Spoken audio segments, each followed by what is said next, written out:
everyone. If you have questions, put them in the Q&A box.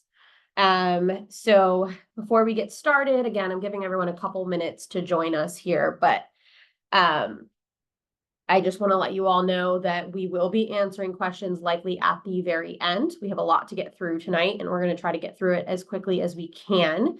But if you have questions, put them in the Q&A, and we will get to them eventually. Most likely, we're just going to save it till the end and answer any questions that we did not get to already, because hopefully any questions you have, we will answer. And let's see, for the most part, we are going to go through that massive newsletter you all got yesterday. Hopefully you read it, and this webinar will be mostly boring and unexciting, but we will try to keep it snappy and not necessarily read it word for word to you all, and we will add stuff as needed. We'll expand a little bit on how schooling works on the different disciplines. Just make sure you all feel prepared. So, all right, let's see. Hopefully I've given everyone enough time to join us. This webinar is being recorded, so there you all can watch it later. And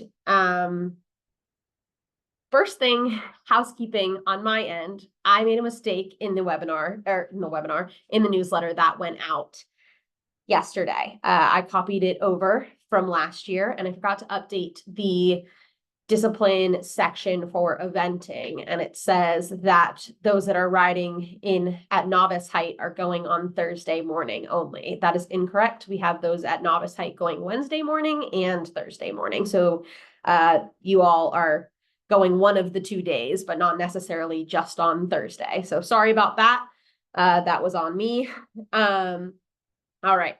So once again, for everyone that has joined us, welcome. We are 11 days from the start of the 2024 Thoroughbred Makeover, and hope you guys are excited as we are and not super panicked. We will be going through the newsletter and just making sure you all have everything you need to feel prepared for the makeover. Please put your questions in the Q&A chat. We will leave the chat disabled, so any questions you have can go into the Q&A box, and we will get to those at the very end. And I'm going to pass it off to Molly for now. Hi, everyone. So to get us started, we are going to head right into the top of the newsletter and go into how to contact us.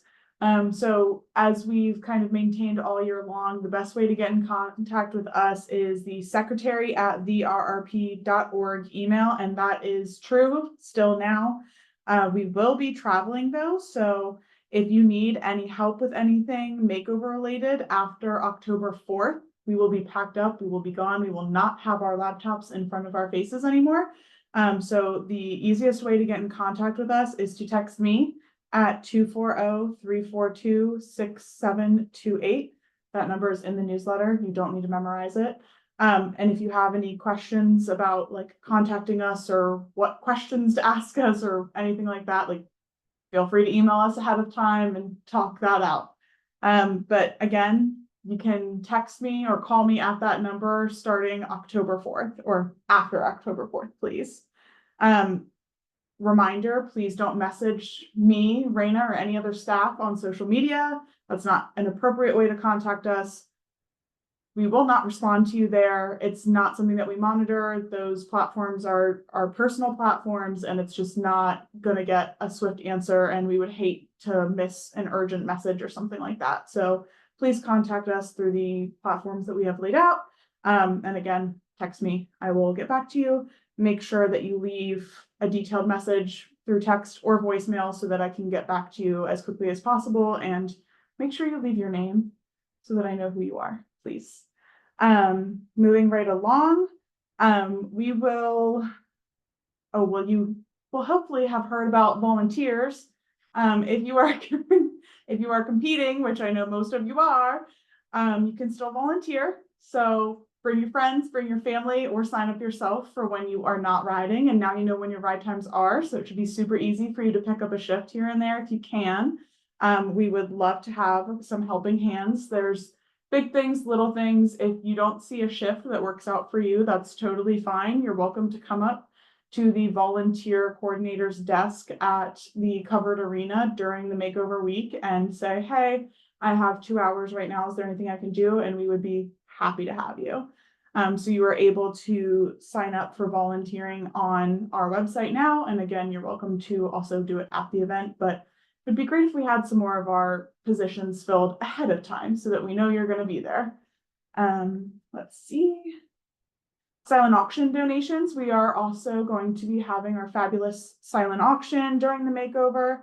This is a super impactful fundraiser for RRP each and every year. We've really expanded it throughout the past few years, and we have a lot of really unique offerings. We do gifts, experiences, racing memorabilia, stuff like that. So if you have anything to offer, if you know any friends, please send them our way. If you are willing to solicit from people in your community, whether they be horse people or just people that might be willing to offer anything, that would be awesome too. The auction will go live on October 4th. If you plan to bring an item to donate in person, please do so at the silent auction booth in the covered arena between 10 a.m. and noon on October 8th. And more details about silent auction can be found on the website. The link in your newsletter and your email is live, so you can click on the link directly there. And donations will give you a tax deductible, like tax receipt. Let's see. Awards party tickets. So for anyone that's asked us about the awards party, you do not automatically get an awards party ticket with your makeover entry. So you will need to purchase tickets separately. They are not included. Awards party tickets are not able to be purchased at the door. They do need to be purchased ahead of time. Anyone that's wishing to purchase a ticket, you can do so, and it will include a meal and a drink voucher. It will take place at the Big Barn on Friday, October 11th, and the doors will open at 5 p.m. Ticket prices will increase on October 7th, so you do get a little bit of a discount if you get them ahead of time. Make sure you do that if you're interested in purchasing a ticket. And I will just add that they have sold out before. They often sell out. So if you want to go, it's better to buy them now than wait until makeover week. One, you'll be able to get them cheaper. Two, you don't risk them selling out and not being able to come. It is a super, super fun time. There's music, there's food, we give out awards. It's just a great chance to mingle with all of your fellow makeover trainers and just celebrate all that you have accomplished in the past 10 months. So highly recommend coming and partying with us and getting your tickets now. And there are kids tickets that are heavily discounted as well. So take a look at the Eventbrite page that is linked in the newsletter. Awesome, thank you. Next up, we have stall decorating and social events. So the symposium and social schedule has been announced. For more information on all of those things during the Makeover Week, you can look at the general event information page. Again, that's linked directly in the newsletter. You can also search general event page on the website directly. The theme of this year's stall decorating contest is If Your Horse Was an Olympian. I'm personally really excited to see what you guys come up with. Please decorate your stall. It makes us very happy. So trainers are invited to decorate their stalls in the spirit of the summer games that were held in Paris. Judging will begin at 2 p.m. on Friday, October 11th in all barns.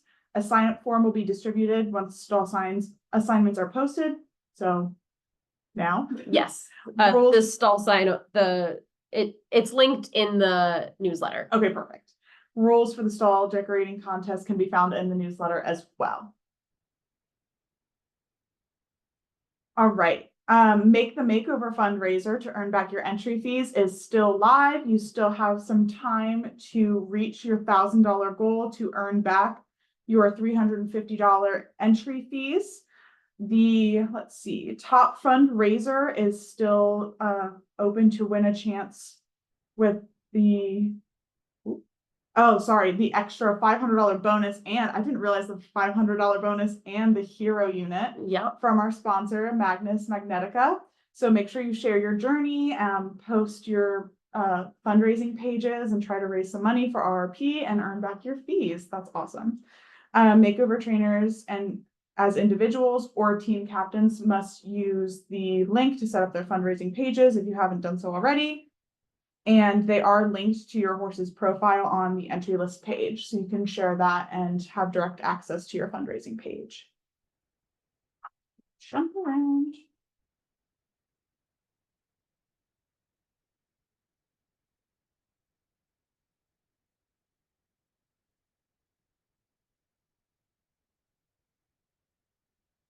What you looking for? I was trying to figure out which are we on to farrier and vet? That was fast. Show photographer, farrier vet, whichever one of those you want to do first. So photographer is where I'm lost. I can do that then quickly. Erin Gilmore is our show photographer this year. The link to where you can find the photos is in the newsletter. Photos should be available within 48 hours. No private photography is allowed. We are only allowing some press with press passes. Otherwise, you cannot have a photographer on the premises unless they are part of the Erin Gilmore photography team. Awesome, thank you. And our last little social notice is thank you notes.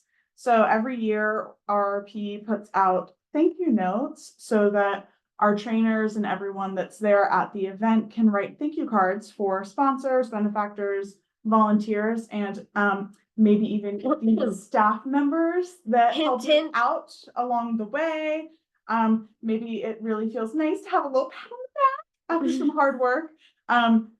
You don't have to, it's not an obligation, of course, but we love to hear from you, and our really wonderful volunteers also love to hear from you guys as well. So thank you cards will be available at the info desk throughout the entire length of the event, and we will also make sure that they are passed out to everyone that has written one. So we're, of course, very good about making sure that anyone that gets a thank you card written to them gets it. And I will just say, like, it may seem silly to you, but it means a lot.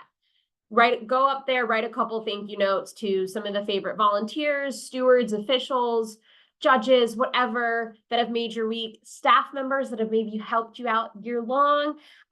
It means a lot to us. I will say every thank you note that I've ever gotten, I have kept. I still have them to this day. I cherish them. It really does mean a lot. Even if it's just like, hey, thanks, you were okay. I will still love it. So, if you have time, please go to the Covered Arena and write some thank you notes for even some fellow competitors, whoever it is that maybe helped your journey and helped your week at the Makeover just be a little bit better. Yeah. We like to hear about those bright moments in your week. All right, so moving along to some important info.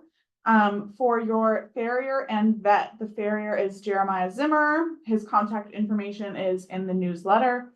He is on call for the entire week of the event and on site from Tuesday through Saturday. The vets are from Hagyard and they are also available throughout the entire week. Contact information is there in the newsletter. They're located directly across the horse park, so they're able to be there and they will be on site all week. And you can call their number and again, that's in the newsletter for emergencies as well as like standard stuff like PPEs and things like that. Next up, we have drug testing. The winners of each discipline of the finale will have blood drawn upon exiting the arena from the finale. Random drug testing will also take place during prelim competition. You may read up on prohibited substances at the link in the newsletter. USEF drug reporting forms are available for download. If you need to declare any medications, fill out the form and please upload it to your horse's entry through your trainer portal. It's located in the same area where you uploaded your health documents. So just follow the lead of your health documents where you uploaded your Coggins, your proof of EHV1 and your health cert, and you will find where you need to upload and declare any medications. And let's see, we have horse park policy and Deaver. So stabling supplies, nothing is provided. You need to make sure that you have sorted out hay, grain, bedding, stall mats. You need to make sure that you bring your own pitchforks, buckets, all that. So bucket hangers. Yes. Yeah. All the things. So Deaver is the contractor of the KHP. You will call them directly if you would like to make a reservation with them for hay, grain, feed, bedding, stall mats, things of that nature. You can also order golf carts through them, so give them a call. Their number is in the newsletter. Yeah. The horse park, let's see. I'm gonna just add one quick thing. You are not required to use Deaver. There's a Tractor Supply up the road. You can bring stuff from home. It doesn't matter, but Deaver is super convenient on site. They will deliver things directly to your stall, which is why we link them and give you guys their contact information. But you are not by any means required to use Deaver. You can bring things from another store or supplier, or you can bring things from home. That's perfectly fine. But do note that the stalls are bare bones in terms of what they come with, and they are on concrete. So you either are going to want to buy, rent, bring stall mats, or bed deep. Check out our arrival exam webinar recording. The dog just is doing a little stretch. Sorry. Check out the arrival exam webinar recording if you haven't already. Our consulting veterinarian, Dr. Reed, does talk a bit about what her preferences are for bedding at the horse park to make sure your horses stay happy and healthy all week long. So yeah, the stalls are 10 by 10 on concrete, so not the coziest. So just as Rayna said, make sure you have stall mats arranged or bed very deep. There are permanent sliding doors. It is your responsibility when you get there to please do a quick sweep of the stalls, check them thoroughly, make sure that they look safe. There's no hardware or debris left behind from a previous occupant. If there's any problem and you think that it is not safe for your horse to be in the stall, or there's just something that needs to be fixed at some point, text me. My number again is listed right here in the newsletter. You text me, you tell me your name, the stall, the horse's name, tell me what the problem is. We'll get it all sorted out. And of course, describe the issue. And then we have the reminder of fire marshal policies. Appliances must have 3 prongs. Don't daisy chain power strips. Don't pinch cords in doors or windows. And extension cords must be plugged into a wall and not a power strip. The horse park does allow exhibitors to bring their own golf carts, mini bikes, scooters, electric bikes. Drivers must be 16 and please observe the speed limits. Horses are not permitted on the roadways around KHP. When riding or leading your horse, please use the designated horse paths only. There are plenty of them. And like she said, 3-pronged only, so no 2-pronged box fans. If you want to bring fans, they have to be 3-pronged. That was a big old makeover meme back in the day. So many of you might be very, very aware of that, but some of you newbies might not. Okay, my last order of business is the ASPCA Makeover Marketplace and the Right Horse Adoption Barn. The online marketplace catalog is live and it's actively being promoted on social media. Engaging with potential buyers is based on your schedule and availability. Remember that we have dedicated the trial arena for marketplace horses adjacent to Barn 7. It's very important that you are aware that potential buyers must sign a waiver at the info desk in the covered arena prior to riding. So anyone that is coming to look and take a trial ride on your horse must go to the info desk in the covered arena to sign a waiver, and they will receive a wristband, and then they are good to go. So that will clear them to ride. And if you make a sale at the makeover, awesome. Make sure you please snap a picture and use the photo op space outside the adoption barn at Barn 5 to then report your sale through your trainer portal. Reporting the sale is essential to our data collection, and it's super critical to our charitable mission. So we'd really appreciate it if you guys did that. And it'll save you time, because if you ever do the makeover again, it will not let you submit your application until you update us on the status of every single one of your previous horses. It sure So will. I suggest doing it sooner rather than later. All right, so is it my turn? It's your turn. All right, sweet, thank you. So I'm going to start off with the soapbox that I've been on for a couple weeks now, which is makeover clinics. Hopefully you all know that we are offering this super cool opportunity this year for you all to participate in clinics with the judges from preliminary competition on Friday after the conclusion of preliminary competition. We have dressage fix-a-tests, we have a ranch work / barrel racing clinic, we have show hunter and show jumper small group clinics for each discipline, as well as show hunter and show jumper guided schoolings. You don't necessarily need to have competed in those disciplines to participate in the clinic / guided schooling / fix-a-tests. But it is a great way to kind of maybe have a redemption ride or just get more out of your week. So clinic signups are still open. They are in your trainer portal. Just log into the website, hit my account, Thoroughbred Makeover, and that big clinic registration button. hit that and sign up and get yourself a clinic spot. Spots are limited. And for example, like the show hunter actual group clinics, they might be full at this point. I haven't checked, but they might be full. But there are definitely some guided schoolings available in hunter clinics, and you can sign up for the wait list as well. Signups will close at 6 p.m. on Thursday, October 10th. So that is 6 p.m. on the second day, last day of preliminary competition. So that gives you some time to maybe decide how your horse is feeling, if you do want to do that or not. There is a refund policy, aka unless you make it into the finale or your spot can be fulfilled from someone off the wait list, you will not get a refund. But if you do make it into the finale, you will get a refund minus a $15 processing fee. So don't worry about that. If you make it into the finale, you cannot participate in the clinic because you cannot have more time one-on-one learning from the judge before you get into the finale and are judged by the judge. So if you sign up for the clinic on a horse that doesn't make it into the finale, you are welcome to find a catch rider for your horse so that they can still participate in the clinic. But makeover horses that make it into the finale and makeover trainers that make it into the finale cannot participate in the clinics. Mostly because you're not going to have time and also because of judging and favoritism. Not that I think any of our judges would do that, but all right. So hopefully you guys sign up for clinics and take advantage of that super cool opportunity. Health documentation. Molly talked about that a little bit. Hopefully you guys have already submitted your health documentation through the portal, but if you haven't, that is okay. You just need to do it before you get on the horse park grounds. If you come to rider check-in and your health documentation is not in your portal, I cannot open your proof of EHV1, your proof of Coggins, and your health certificate. I will send you to the back of the line, and sometimes there's a really, really long line, and I will say, hey, upload this in your portal. And once you get back to the front of the line, I will check you in. I'm happy to help you if you're really genuinely having some issues and I don't have a whole long line of people behind me. But if I have a whole long line of people trying to get in, I'm definitely going to be sending you to the back of the line. So you upload your health documentation by logging into the portal. So that's therrb.org, little My Account button in the right-hand corner of the website, top corner.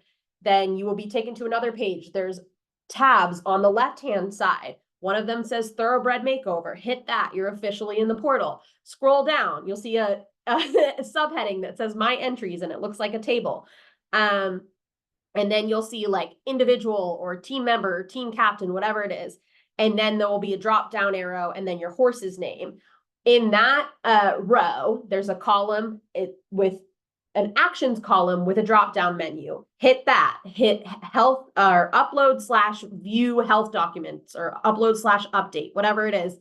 Hit that, hit go. You'll be brought to the page where you can upload each one of your things in the right selection. If you have any issues with that, email us, let us know. Make sure your health documentation is correct. All of that is in the rule book. I'm not going to sit here and regurgitate it to you, but it is super important, specifically that a veterinarian must provide proof of your EHV1 vaccination. You cannot administer your own vaccines. Tractor supply receipt, those kinds of things, proof of purchase of a vaccine is not going to cut it. And make sure it was administered within the correct dates. We have now passed the last date that you can administer EHV1 to your horse. So even if you administered it within the correct timeline, do not administer it again until you are home from the makeover. Please and thank you. You will not be able to compete. Your horse will be put into a quarantine stall and you will be asked to leave the premises. We take this very, very seriously. Not only is it Kentucky state rules, but we don't want to be the event that has an EHV1 outbreak. We take these protocols super seriously. So please make sure you are up to date on that. You know what the rules are, you know what the proper documentation are, and I'm not going to sit here and read it anymore or continue going over it because I could, but I won't. All right, so that's health documentation. Catch riders and scratch forms. So if any of you need a catch rider, maybe you injure yourself or you can't actually get out there, but your horse is still going to be there. Whatever it is, whatever reason you might need a catch rider for. You need a catch rider for a team member. We do allow for that. Catch riders have to be already accepted trainers. And in the cases of individual entries, they must be the same status as you. So if you are a junior, your catch rider must be a junior. If you're an amateur, must be an amateur. If you're a pro, must be a pro. If you're a team entry, status of the catch rider does not matter. Read up on the rules for catch riders in the rule book. That's just the easy breezy, beautiful cover girl version of that. Not going to get too in the weeds with it, but if you go into the portal, same thing. I just described to you how to get to the portal, that lovely drop down menu in the actions column. You're going to hit request a catch rider, fill out that form, hit submit, and you're good to go. We will go through and eventually accept your form submissions, but as long as you hit submit before that other person goes into the ring with your horse into the competition arena, you're good to go. We're going to trust that you submitted it correct, that you knew your catch rider rules. That's why it's your responsibility to know them ahead of time. Because if you end up submitting a form for a catch rider that is not eligible and you go on your merry way and they ride your horse, we're going to have some issues. So make sure you know that you are submitting the form for an eligible catch rider. But that is a great opportunity to make sure your horse can still compete and participate if something should happen that makes you or someone else unavailable to ride the horse. Scratch form can be found the same way that a catch rider form can be found. If your horse has to scratch from a discipline, you have to scratch from a discipline, whatever it may be. Maybe just the week is not going as planned, or you have a super amazing first discipline and you say, you know what, I'm going to end my week here. We're not going to do my second discipline. Whatever the reason may be, you will go into the portal, actions, drop-down menu, hit submit a scratch form, and go ahead and complete that form. Now, if you are submitting that form the day of your ride time, you're going to submit that form, and then you are going to walk over to the arena that you would have been competing in, or send a representative to walk over there and tell the ring steward, hey, bridle number, blah, blah, blah, is scratching for the day. If you fail to properly scratch your horse's entry, it will result in a $100 no-show fee. Please don't do that. It's not nice to the stewards and it's not nice to yourselves. All right, that's catch riders and scratch forms.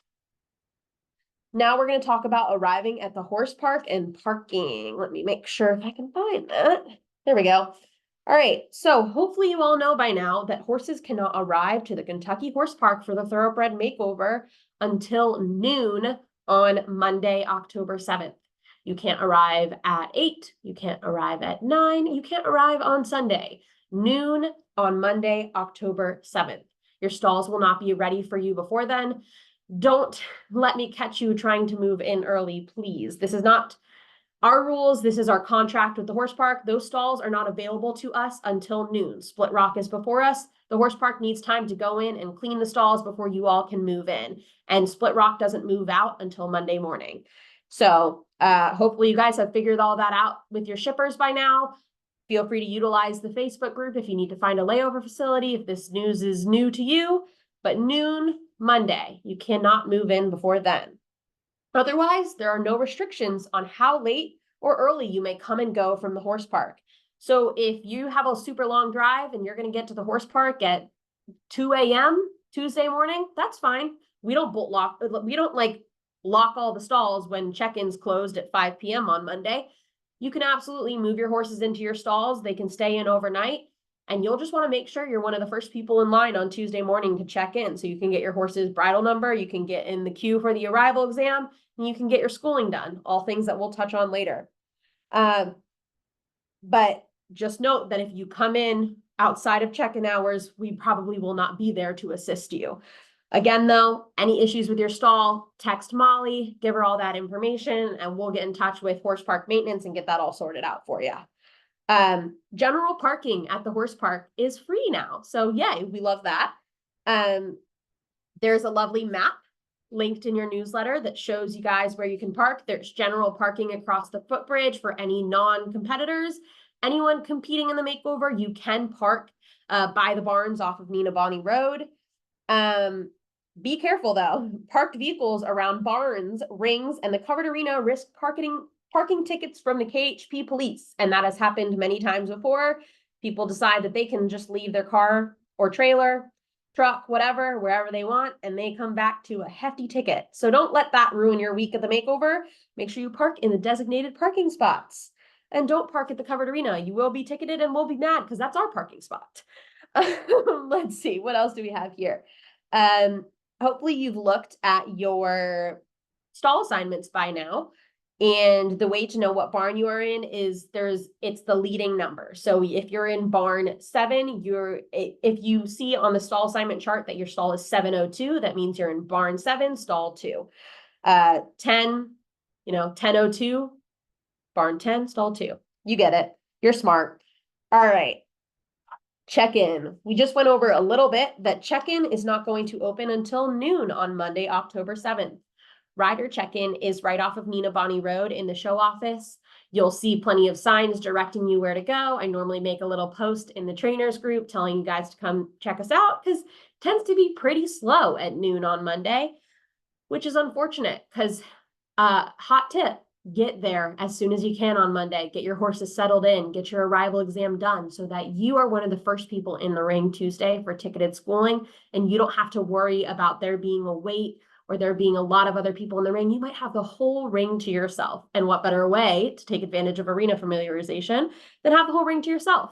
And not stress about maybe not being able to get in the ring because there's so many people waiting to get in and our stewards are trying to keep things safe. Again, we'll get to schooling a little bit later, but hot tip is get there on Monday if you can. So rider check-in will be open from noon to 5 p.m. on Monday. After 5 p.m., you can do whatever you want. Like in terms of, you can still come, move in, check, like get your horses in your stalls. But we will not be there to assist you. If you get there after rider check-in, meaning you don't have a bridle number, if your horse has to leave their stall before you receive that bridle number from us, use a spare bridle number, write their Makeover bridle number on the back of it, or put some tape on your horse's halter, whatever it is. Either way, do not let them leave their stall without their bridle number identifying them in some shape or form. Tuesday, second and last day of rider check-in and arrival exams. We open bright and early at 8 a.m. and we will close at 4 p.m. Not 5, 4. We have to close a little bit early because we have our competitor briefing at 6 p.m., which we will get to in a minute. So if you are not going to be at the horse park before 4 p.m. on Tuesday, October 8th, you need to let me know now. Email me, secretary@therrp.org. We need to make alternative arrangements for your rider check-in and your arrival exam. Arrival exams tend to go for just about an hour after check-in closes to give the vets a little bit of time to catch up. But you can't compete without having your arrival exam done. So if you're not going to be there within rider check-in hours, you got to let me know as soon as possible so we can make those alternative arrangements for you. We do not keep rider check-in open all week. You have Monday and Tuesday to check in and get your arrival exams done. After that, competition started and we're off doing other things. But if you let us know ahead of time, we're happy to schedule something for you on Wednesday. All right. We talked about this earlier, but you come to rider check-in. Just you, not your horses, please. It's on Nina Bonnie Road. Horses are not allowed there. Keep them in their stalls. Get them cozy. Once they're ready, you come over. Just walk yourself over. And you better have those health documents uploaded in the portal. That's the first thing I'm going to do. I'm going to ask you, hey, is your horse on the premises and ready for their arrival exam? Because once I hit that check-in button, they're going to go in the queue. And if you say, my horse is not here yet, it's just me, I'm going to say, hey, you know what? Go back, hang out. Once your horse is here and ready, come back and we'll get you checked in. Then I'm going to check to make sure that your health documents are there. In your competitor packet, you're going to have your competitor numbers, your schooling tickets, 2 per horse, and a lovely stall card that we put together with your horse's racing information. You can pen it up. We would love for you to put it up on your horse's stall so we know which horse is in which stall, because some of you have multiple stalls and you might move people around a little bit. Within your assigned stalls, please, not within your group, because that'll mess the vets up. But if you have 3 horses and you have 3 horses in 1 tack stall, you can kind of arrange those however you want. So there will be a stall card in there. We would prefer that you put that stall card on the horse's stall, but you don't have to. That is perfectly up to you. You also are going to pick up your saddle pad and completion ribbon. So each horse gets a saddle pad and a completion ribbon. The saddle pad, which will either be dressage, all-purpose, or Western, is going to depend on what you selected on your original application many, many moons ago. There might be additional freebies available for our sponsors. Check-in is generally a fun time. You get there and you already get a ribbon. What more could you ask for? All right. And then this is just another little notice here that you must sign up to be part of the stall decorating contest. The link for the stall decorating contest is linked in the rider check-in section of this lovely, lovely newsletter. If you are participating in freestyle, you will have the opportunity at rider check-in to sign up for prop schooling. We'll get a little bit more into that later, but just remember that if you want to participate in prop schooling, you're going to need to sign up for that at check-in. We will remember to ask you if you want to do that, most likely, but just have that in the back of your mind, if you are participating in freestyle, that you will sign up for a time slot at check-in. Again, if you are in freestyle, we'll get to this a little later, but you need to upload your music in advance. It has to be an MP3 format. That is the only format we will accept, and it has to be uploaded through our freestyle music form, which is linked in the rider check-in section of this lovely, lovely newsletter. Music will not be accepted after 5 p.m. on Wednesday, October 9th. All of you freestyle people will be riding on Thursday, so 5 p.m. the night before your competition, you have to have your music uploaded. Otherwise, our announcer is going to have a little bit of fun and pick something random for you. So I suggest you get it uploaded yourself, because I don't know what he's going to pick. We've already discussed that we would ask that you don't bring your horses to rider check-in. It is a rider check-in, not horse check-in. And let's see here. There are the course maps. We will not be printing out and distributing a bunch of course maps. They will be posted online in the portal. They're linked in this newsletter many, many times, and they will be posted outside of the rings where applicable. All right, so the arrival exam. You get your horse checked in. You're now in the queue for the arrival exam. Remember that every horse that competes in the makeover must pass the arrival exam. Once you're in the queue, the goal is that a veterinarian team will show up at your horse's stall. You don't need to take them anywhere unless you're shipping, and I'll get to that. But you do not need to take them anywhere first. You check in, and so a vet should be arriving at your horse's stall within 30 minutes of check-in to complete phase 1 of the arrival exam. If we have a huge backlog and they're running late and it's going to be more than 30 minutes, hopefully we will know that at check-in, and we will communicate that with you guys. We will do our best. Like I said, you should not come to rider check-in until your horse is on site and ready for their arrival exam. I know some of them can take a little bit longer to settle in than others, so don't feel like you have to come to rider check-in as soon as your horse is on the premises if you need to give them a little more time. Let's see. Same thing. If you're not going to be there by check-in close on Tuesday, let me know so we can make alternative arrangements for the rider exam. It's your obligation to monitor the online queue, which will be available in the portal, and make sure yourself or a representative is available to handle your horse at the stall once the vet team is at your horse's stall to complete phase 1 of the exam. You are allowed to school before you complete your arrival exam, but it will likely be your turn in the queue before you have time to school. So unless there is a huge backlog, I would not suggest doing that, because if the vet team goes to your stall and you're not there, things get a little bit complicated after that, trying to figure out how they're going to circle back to you and communicate that with you. So please, please, please make sure you or someone and your horse is at the stall when it's your turn in the queue. Once the initial exam is completed, so that's when they're going to check your horse's vitals. They're going to validate the microchip. They're going to assess your horse's body condition score and check for any blemishes and swelling. So if you're all good there, your horse is going to then proceed to barns 1 through 4. So that is when you will put a halter and lead rope on your horse, and you're going to walk on over to barns 1 through 4, and that's where you're going to do phase 2, the lameness exam. That is not a jog. That is just a walk. You're going to walk in a straight line, turn a circle, and walk on back. Again, you'll want to go to our arrival exam webinar for more information on that one. We talk about that process a fair bit. It's really not as scary as you think it is. And hoof boots and all that stuff, we get asked about that every year. It is absolutely allowed. No wraps on the legs, but hoof boots are allowed. If you are informed that your horse has not passed the arrival exam and needs a recheck, you're going to need to text me. My number is here. Most things you're going to be texting Molly for. If it's arrival exam related or like rule violation related, which I really hope it's not, then you will text me. to schedule your recheck exam. Your horse can get up to 2 rechecks. You're going to want to include your horse's name, your name, and your horse's bridle number, and let me know what your availability is to schedule that recheck.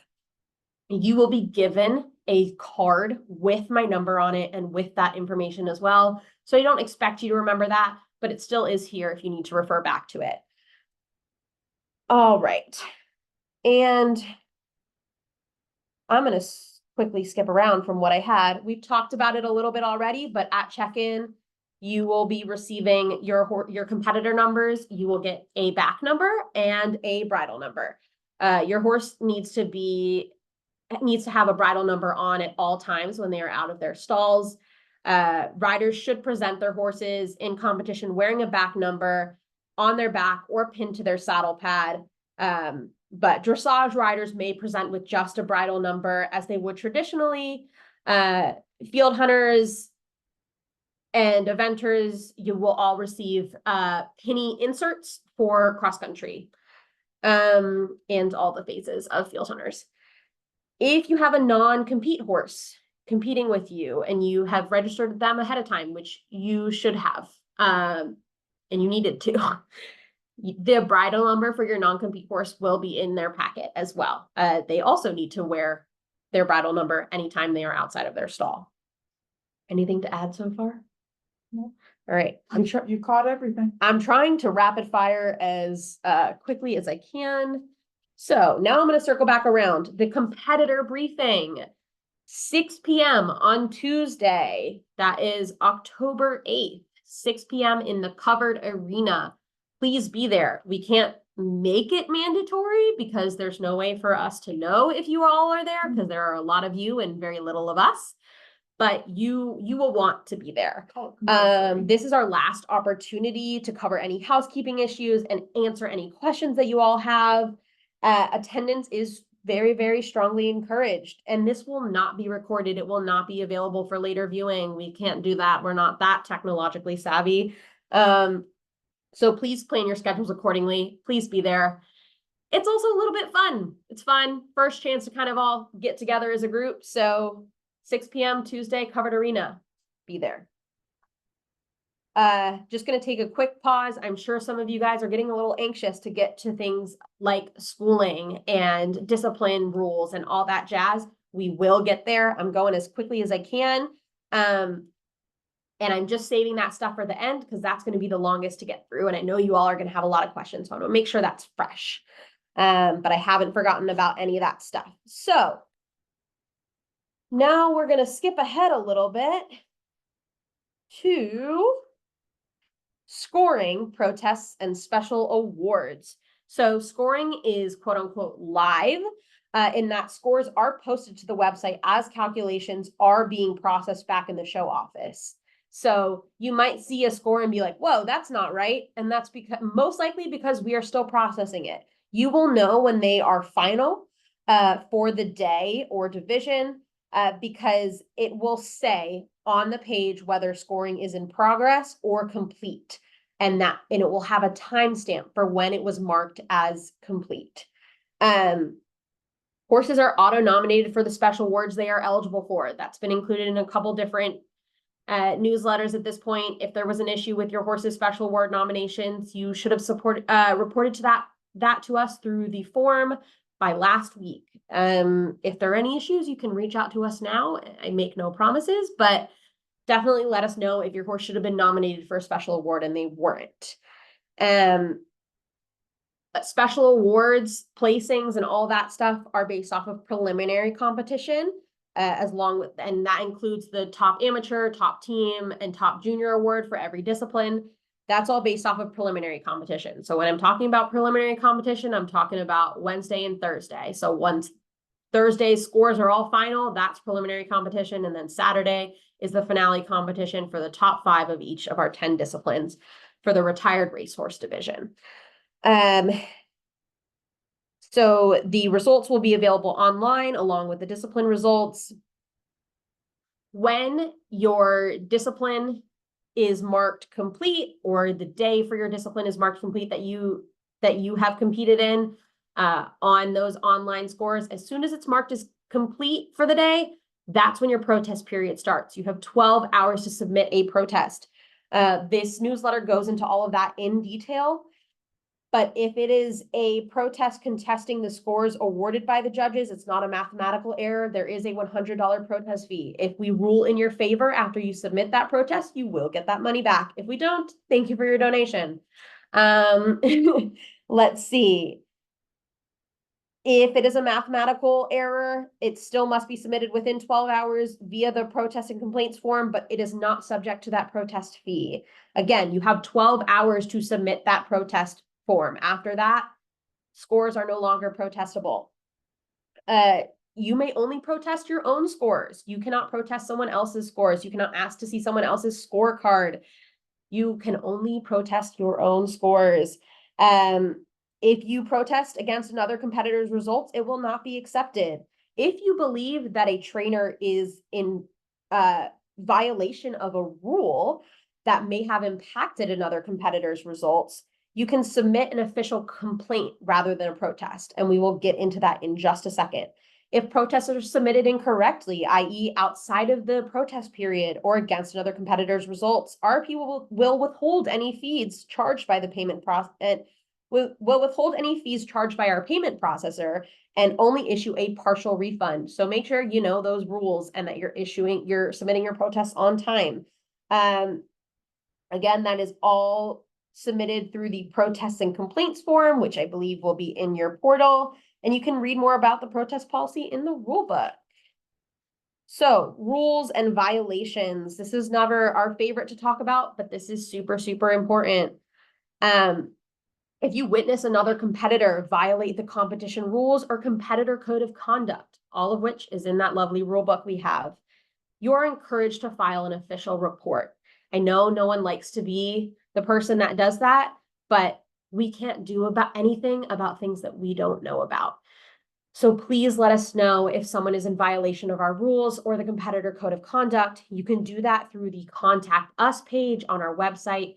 There is a rule violation subject. You'll select that and complete all of the information. We ask you that you do this to protect the integrity of our competition.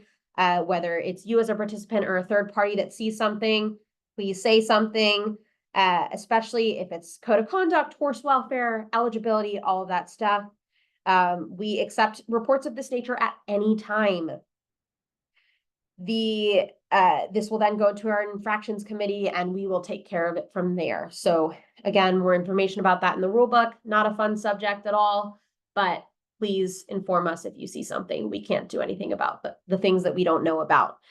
Circling a little bit back to scoring, because I forgot about this part, scorecards will only be available for pickup during certain hours of the day this year, which we will announce pretty soon. We're working out those logistics, and we'll also go over that in the competitor briefing.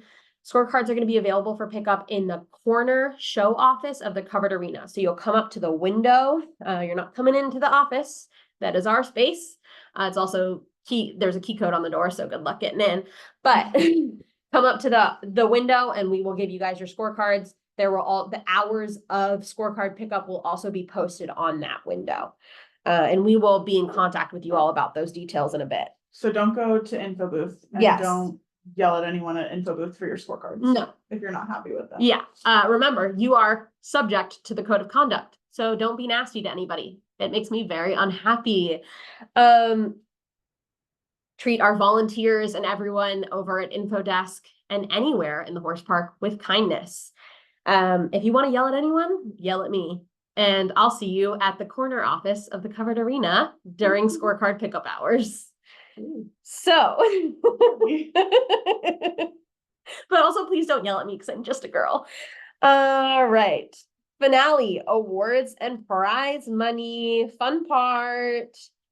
The top 5 horses in each discipline at the completion of scoring on Thursday will return to compete in the finale on Saturday, the last finale ever. Hopefully you guys have seen the exciting news that we are moving to a new format in 2025. We don't need to get into that tonight. We have plenty of other things to do, but last finale ever. Super exciting, a little bit bittersweet. So make sure you're there if you're not participating as a rider to watch and cheer your fellow makeover competitors on. If you make it into the finale, if you are in the top 5 for your discipline, so this is retiring racehorse division only. Broodmares are not eligible for the finale. You guys are your own discipline, own division, sorry. So if you're in the top 5, you're going to make sure that you report to the Covered Arena Club Lounge at Friday at 9 a.m. for the finale briefing. That is mandatory. We will be calling out your names to make sure you are there. So if you want to participate in the finale and make sure you get the prize money that you've worked super, super hard for, you better be there. 9 a.m. on Friday, Covered Arena Club Lounge. We don't let people into the club lounge often, so I suggest getting there if you make it to the finale. It's a cool place. We will not be contacting you to remind you to come, but we will make an announcement if the time of the briefing changes. It won't, but that is in here. Keep an eye on scoring to determine if you are in the top 5 once scoring is complete. And then the protest period closes, all that fun jazz. The top 5 horses will also have arena familiarization Friday afternoon from 2 to 4. They also must pass a jog, and that is a true jog. You will be trotting, not Western jog, like trotting. You better be booking it. That's also in the arrival exam. Check it out. That's a good webinar. Let's see. It's organized by discipline. First group starts at 11:30 a.m. We'll cover this in the finale briefing, and I hope to see many, many of you there.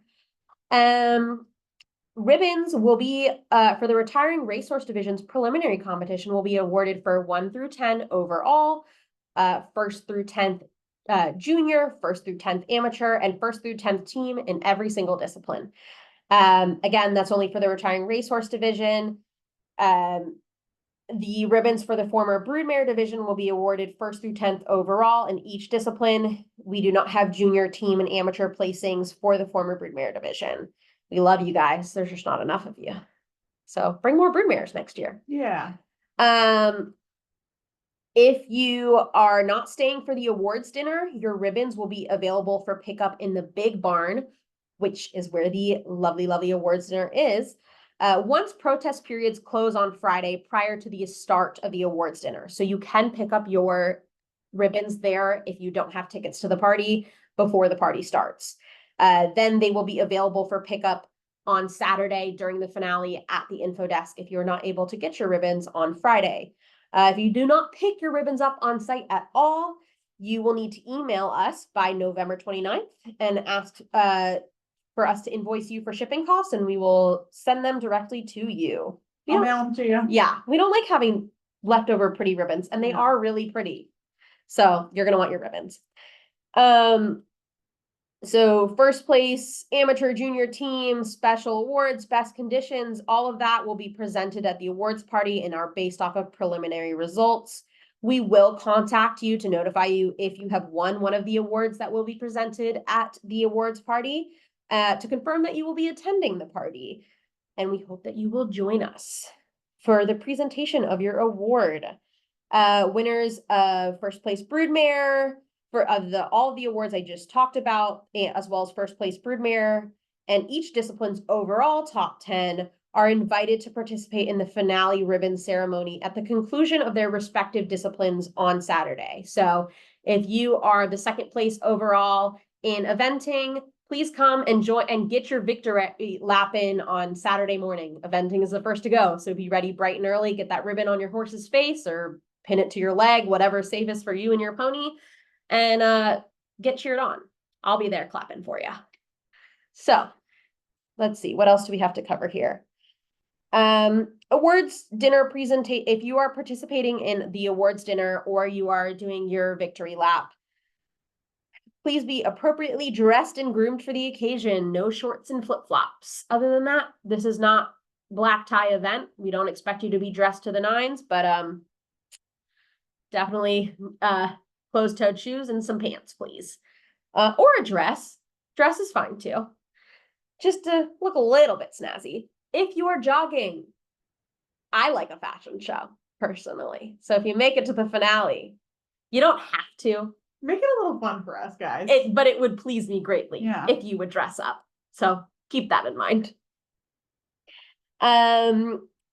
Okay, and Following the results of the finale competition for each discipline, the division winners after the finale for each discipline will return to the covered arena for the crowning of the Makeover champion. Reminder that we are not offering the People's Choice Award this year and that the finale will not be live streamed. This was in August, the trainer newsletter in August. So you can see that, which is linked here for more details as to why we do not have the live stream or the People's Choice Award this year. We will be filming the finale rounds. And we'll be posting those to YouTube after the fact. They just will not be live streamed. But we will be getting videos of your rounds. So prize money checks are mailed after competition once drug test results are returned to the RRP office a few weeks following the competition. Checks in excess of $600 to U.S. citizens and green card holders will require that you complete a W-9 form. We will send those forms digitally to anyone who needs to complete one. Okay, the time you have been waiting for, schooling. Let me find that in here somewhere in many of these pages.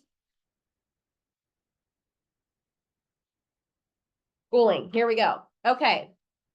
I've seen a lot of questions come in about schooling, ticketed schooling in particular. You come to Rider Check-In, you are going to get 2 green tickets per horse to use in any of the ticketed schooling venues. So those are the competition venues. Think of it as arena familiarization. You get 2 tickets per horse to use how you want. Ticketed schooling is, except for polo, only available on Tuesday, October 8th.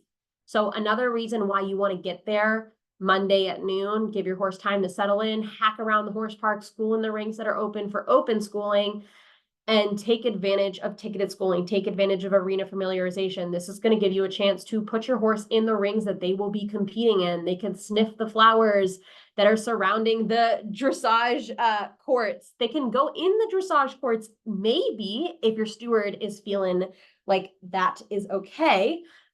Hunters and jumpers and eventing, show jumping, you guys can school over the fences. Don't expect to do the full course. You will only get a limited amount of time in the ring. But that gives you a chance to get over some fences, see what your horse might think is a little bit scary, or maybe there's a particular line in the course that you think might be difficult that gives you a chance to school over it before the competition. Take advantage of ticketed schooling and arena familiarization. Got some, all of you have green ponies, set them up for success. I don't want to hear on 5 p.m. I'm going to be a little tough with you guys right now. I don't want to hear on 5 p.m. on Tuesday that there was a backlog in any of the arenas and that you were not able to get in. I will not be extending hours for ticketed schooling. You will not be able to make up for that later in the night on Tuesday. You will not be able to make up for that on Wednesday morning. It is your responsibility to give yourself enough time that if there is a backlog in the arena, you will be able to get in sometime between the hours that ticketed schooling is available. The ticketed schooling schedule and schooling schedule in general is linked in this newsletter. Print it out. We will also have it in your packets. Study it. Make sure you know what time the arenas are open. Our stewards are often kind of sitting there twiddling their thumbs on Tuesday morning because no one wants to go in the morning. But a lot of you have morning ride times. So you might as well go when it's fun and fresh in the morning because it's going to be fun and fresh the next morning when you actually have to compete in front of some judges. So let's see. Most of the warm-up arenas are open schooling within the hours that are on this schooling schedule. We will put locks on arenas at nighttime. You can hack around the horse park essentially wherever you want, just not anywhere near cross country, field hunters, and competitive trail. So stay away from the steeplechasing infield, and you have to stay outside. I think it's like 100 feet or something. It's in the rule book from competitive trail. Your horses cannot school competitive trail. They cannot school cross country. They cannot school field hunters. Those are available for on-foot human inspection only. You cannot take your horses over them in hand. No horses near those areas. But if you are in competitive trail and you are wanting to school over some obstacles are available as part of ticketed schooling from noon to 3 in the covered arena on Tuesday. So, like I said, you get 2 schooling tickets per horse. You can use them however you want. So if you're in 2 different disciplines, you might want to school in each one of those disciplines venues if that's available. Or if you're in something like eventing that's in multiple arenas, you might have to choose. But those are your 2 tickets to use however you want. Maybe you're just doing dressage. You could maybe go school twice, or you could school in the walnut and then go school in the covered arena, because that gives you an extra chance, if your horse does make it into the finale, to familiarize yourselves with the covered arena. It is a big environment. There's a Jumbotron. Horses don't always love it.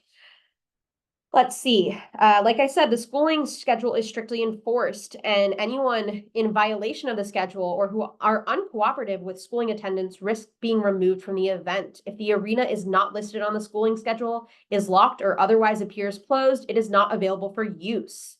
The RP staff and makeover officials will not extend ticketed schooling hours to accommodate long wait periods. Hacking around the park is welcome, as long as horses stay away from the outdoor courses. Competitors may consider shipping into Masterson Station for cross-country schooling opportunities.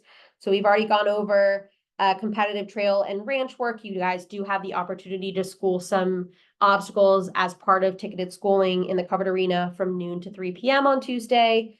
Barrel racing, you can school in the covered arena on Tuesday during ticketed schooling hours. Use one of your 2 tickets.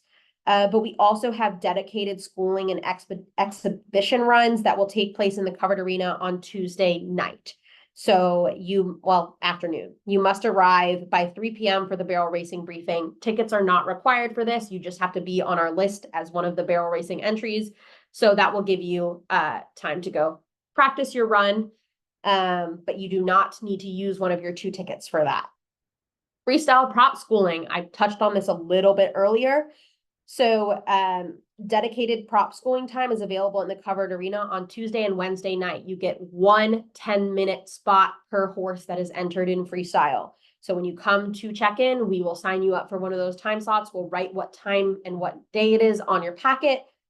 A ticket is not required for that either. You do not need to use one of your 2 tickets on prop schooling time, but what that is it gives you 10 minutes in the covered arena to yourself and your team, whoever, to practice your routine, practice your props, get your timing right. That is 10 minutes, no more than 10 minutes.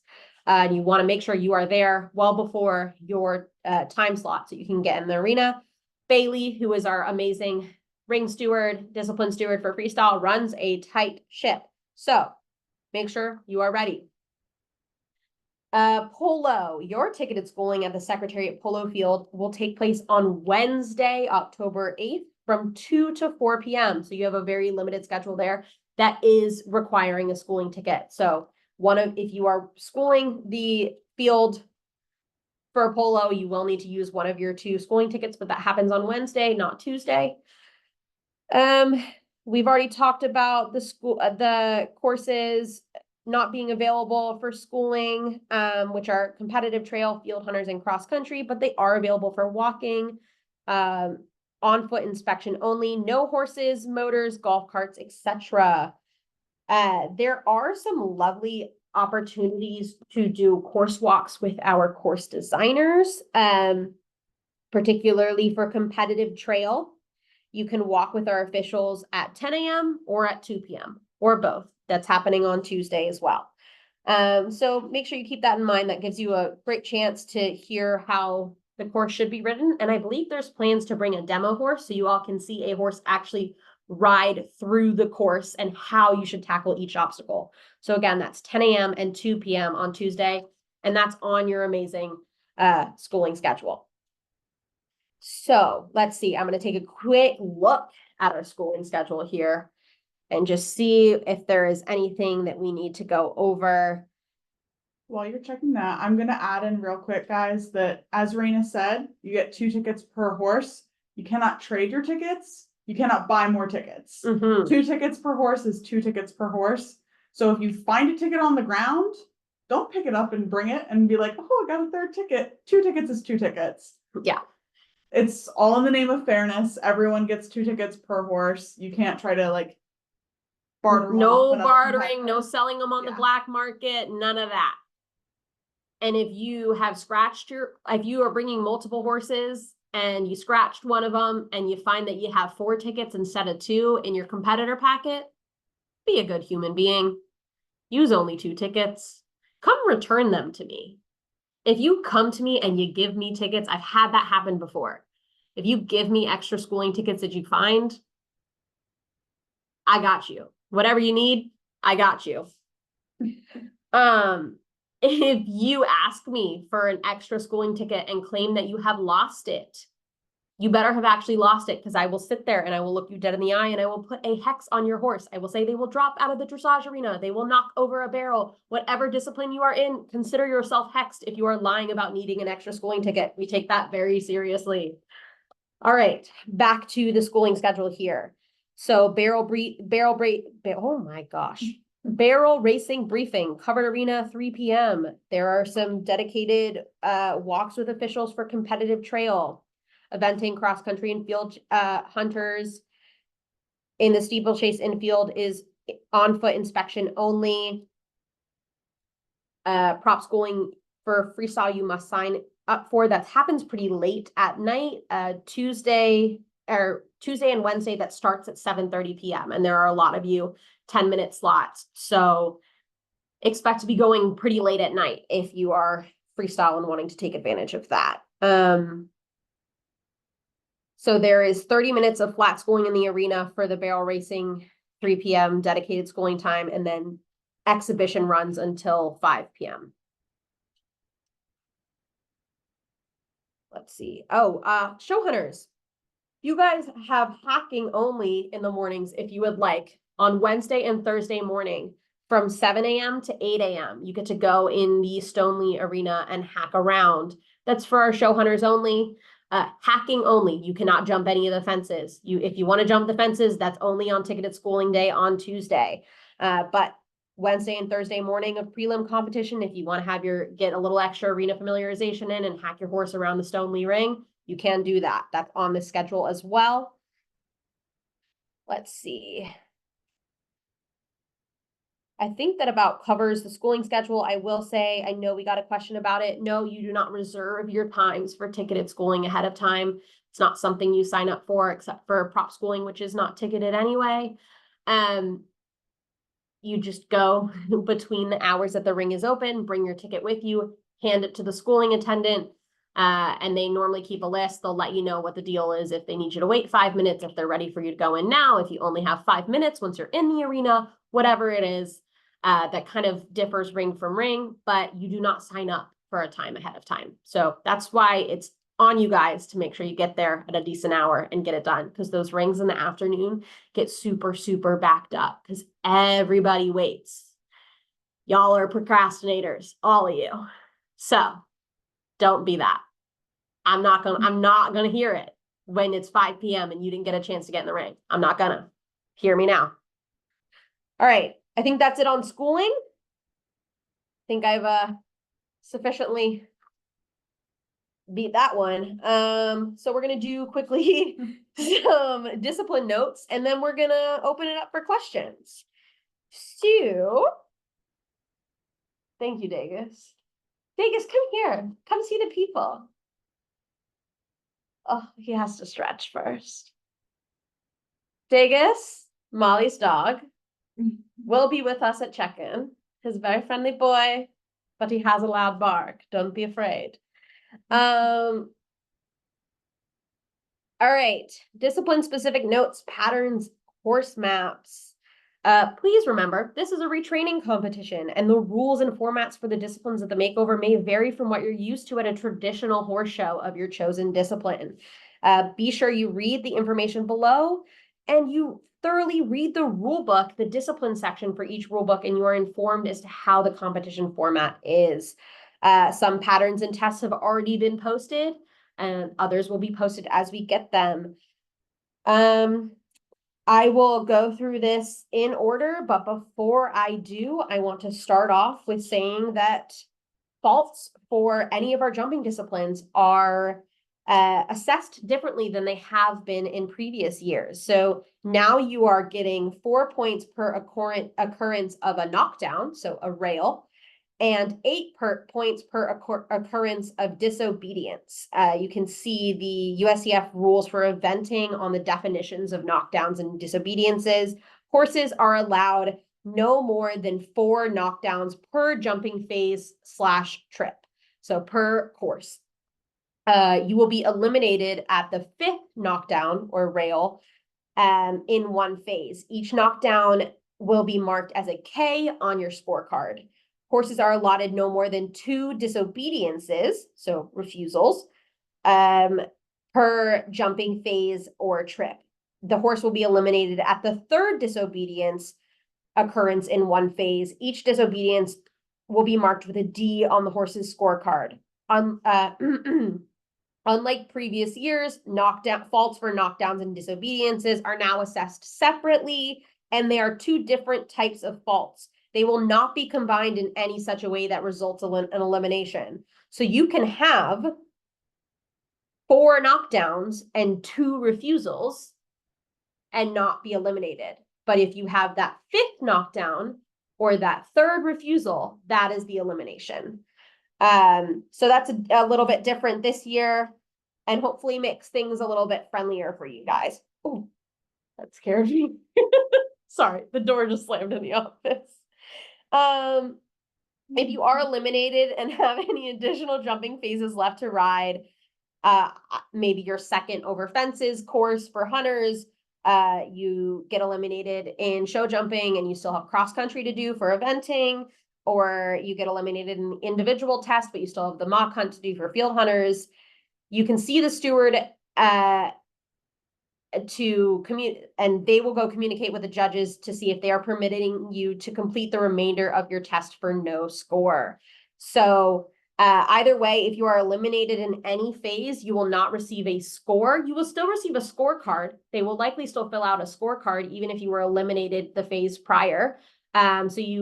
But you will see in the results online that you will end with an E. You will not end on a number. I'm very sorry to say, but we do make sure you guys get the most out of it and still get judged for those portions, even if you don't actually get a score for it. So just keep that in mind. And if it is safe for you all to continue, most likely the judges and stewards will let you continue if that's what you want to do. All right, going back up to the top, barrel racing. One thing to keep in mind, you guys have a horsemanship pattern. You have a flat pattern that you have to do. Those get done Wednesday morning. And then you have your first timed run Wednesday evening and your second time run Thursday evening. There's an order of go for the timed runs. You'll see that in parentheses next to your ride time. We go, I believe, order of go, first night, reverse order of go, second night for the timed runs. But make sure you're aware of that flat pattern because that will definitely impact your score. So make sure you know what you're doing there. Competitive trail, horses compete on the course one at a time. You have a maximum course time of 7 minutes. Team horses, teams for barrel racing. I should go over the team format for each one of these. You've got 3 phases for barrel racing. You've got your horsemanship pattern and your 2 timed runs. If you're on a team, anytime you're on a team, that means at least 2 riders must present the horse for each discipline. So if you're on a team, you would have selected who's riding what phase on your final entry, but just keep that in mind. So if you're on a team, you can't have rider A ride the horsemanship pattern and both timed runs. You need to make sure you have at least a rider B, maybe even a rider C somewhere in there. How you do that is however you want, but you got 3 different phases. You can mix and match however you want. Competitive trail, on the other hand, you will switch riders, I believe, after obstacle 5. Hopefully this is still accurate because I also copied that over from last year. But normally it's a 10 obstacle course and you will switch riders at obstacle 5. Either way, that will be very obvious on the course map. You will dismount and your other team member will mount and carry on with the course. The course is open for inspection Tuesday with walk officials with a walk with officials at 10 a.m. and 2 p.m. If you have any questions about equipment, you can either ask the stewards at the walkthrough or you can send them to us over email. Dressage. Hopefully you all know about your demo ride. Riders will need to be at the Walnut Ring at their scheduled ride time. This goes for all of your ride times, guys. Hopefully you know that you have been scheduled ride times. I worked very, very hard on those. But respect your ride times. Otherwise, you will probably be counted as a no call, no show and assessed a $100 late fee. So you will need to be at the Walnut Ring at your scheduled ride time. You will perform your test first. So if you are doing classic dressage, that's training level test 2, I believe. If you're doing Western dressage, that's basic level test 1, I think. But that's in the rule book. So after about a 10-minute break, following the conclusion of your test, you will perform your demonstration ride. If you're a team, you're going to switch horses between the two. So one person will do the test, the other person will do the demonstration ride.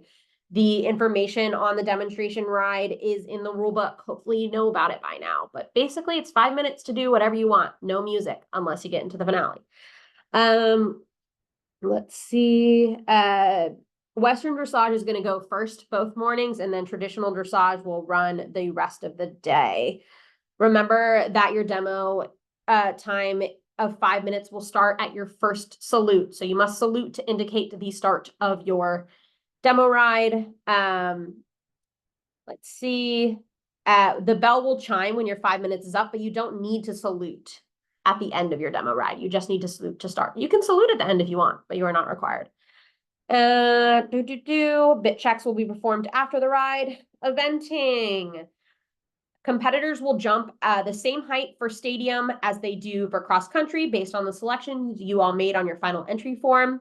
But everyone does novice test B. So even if you are competing in beginner novice, your dressage test is novice test B. I really, really hope this is not the first time you're hearing of this.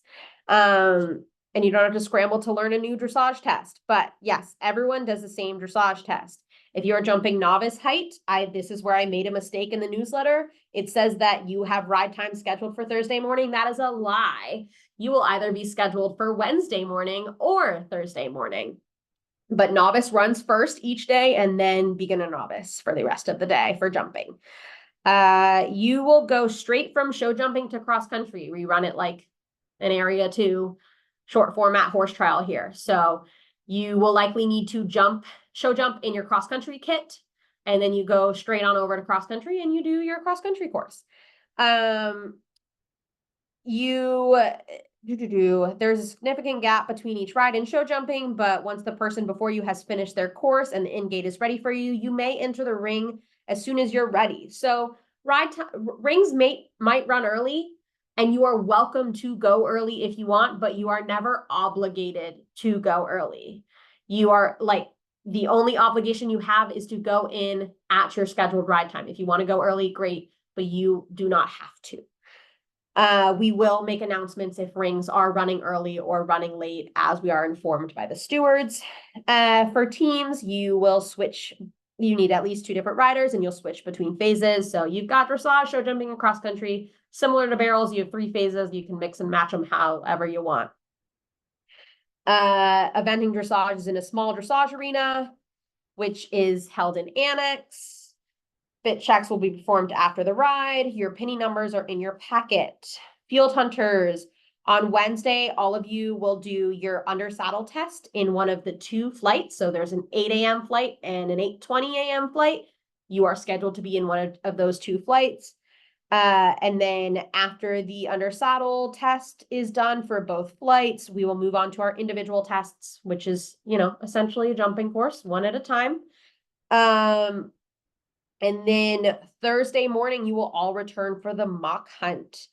All entries are invited for the Stirrup Cup at 7:30 a.m. prior to the start of the mock hunt.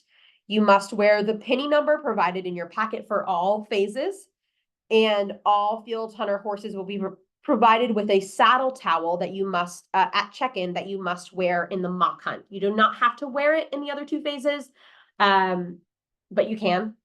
But you have to wear the saddle towel provided to you at check-in in the mock hunt.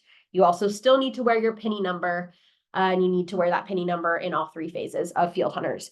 The saddle towels must be returned to the RP staff at the info desk in the covered arena after the mock hunt at some point in the day after the mock hunt on Thursday.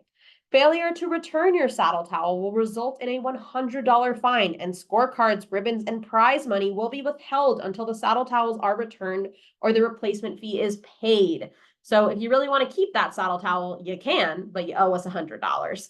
And until you pay that $100, you're not getting anything. You won't be allowed to compete again. You won't be allowed to get your scorecards, all that fun stuff.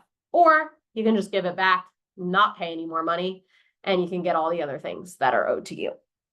So team horses will be presented by at least 2 different riders and will switch between phases, another 3-phased discipline. So mix and match how you please, or how you list it on your final entry, ideally.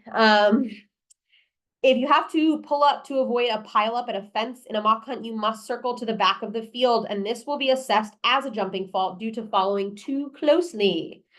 Freestyle. You get a maximum of 8 minutes in the arena. 5 minutes of that is judged, and props must be set and cleared within the other 3 minutes. You're judged 5 minutes, and music will commence when you signal by raising your hand. If you are using animals, firearms, or weapons, loud noise, or any element that might be disruptive or unsettling to other horses or attendees, you must notify the steward when you arrive for warm-up. You also need to check your firearms in with our stewards ahead of time.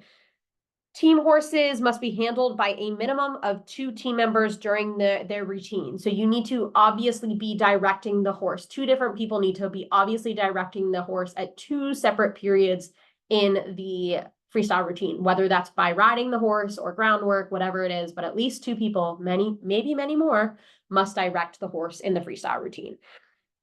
You need to upload your music in advance via the form that is linked in the newsletter and in the trainer portal. It must be MP3 file format. It is the only method for music submission, and it will not be accepted after 5 p.m. on Wednesday, October 9th.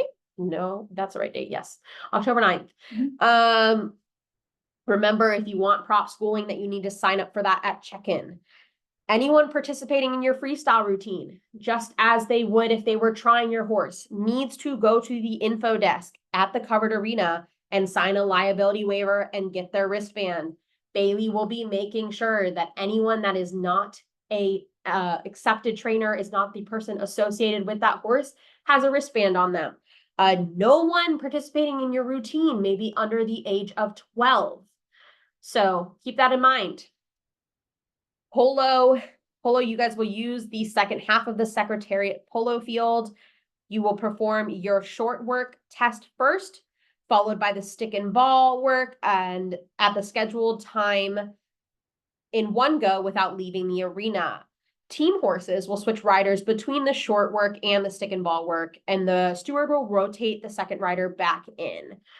You are allowed to have a reader for your short work test. So keep that in mind that we do have a short work test that you must follow, like a dressage test or like the horsemanship pattern or the ranch riding pattern, all those things. There is a test that you must follow in order. For polo, you will receive points for going, like you will receive faults for going off test and could eventually be eliminated if you go off test multiple times. That is all in the rule book. Please use a reader if you don't know the test, or even if you do, it's totally fine to have one. If you're not familiar with what a reader is, someone standing at the sidelines reading the test out to you. No coaching is allowed, but they may read the test to you. Scoring for the polo finale format has drastically changed this year, and I'm not going to get into all that, but please refer to the rule book for more information. That has been available since December of 2023. So not a new change by any means, but it is new for this year. It is not how we ran things last year. Ranch work. Riders are scheduled to complete the ranch riding pattern first. Again, this is a predetermined pattern that you must follow, and that is a flat pattern only. And then the ranch trail course will be built during the arena's lunch break after ranch riding is complete, with an opportunity for inspection on foot at probably around 12:30. Prior to the start of the afternoon schedule, there's a maximum time for the course, which will be included on the course map. Team horses must be presented by a different rider for both the ranch riding and ranch trail. So one does ranch riding, one does ranch trail. Show hunters. Horses are scheduled in groups of 8 or less at the time specified. A rotation will be kept at the gate for each trip over fences, and then all of the horses will return as a group for the undersaddle portion. So if you've got like a 10 a.m. scheduled ride time for show hunters, that's about an hour-long rotation. Make sure you're still there at the gate at 10 a.m. to check in with the steward, and then you will work your way into the rotation there, and then everyone comes back at the end to do their undersaddle phase. Unless you are one of our 3-foot competitors, all of you are scheduled for 2:30 p.m. on Wednesday, and you will do your undersaddle phase first with our 2 p.m. rotation. So you will get there around 2:30, go in the ring, do your undersaddle first, get out of the ring. They're gonna bump the fences up to 3 foot, and then you'll go back in for your over fences phases. Team horses need to be presented by at least 2 different riders who will switch in between trips. Again, another 3-phase discipline.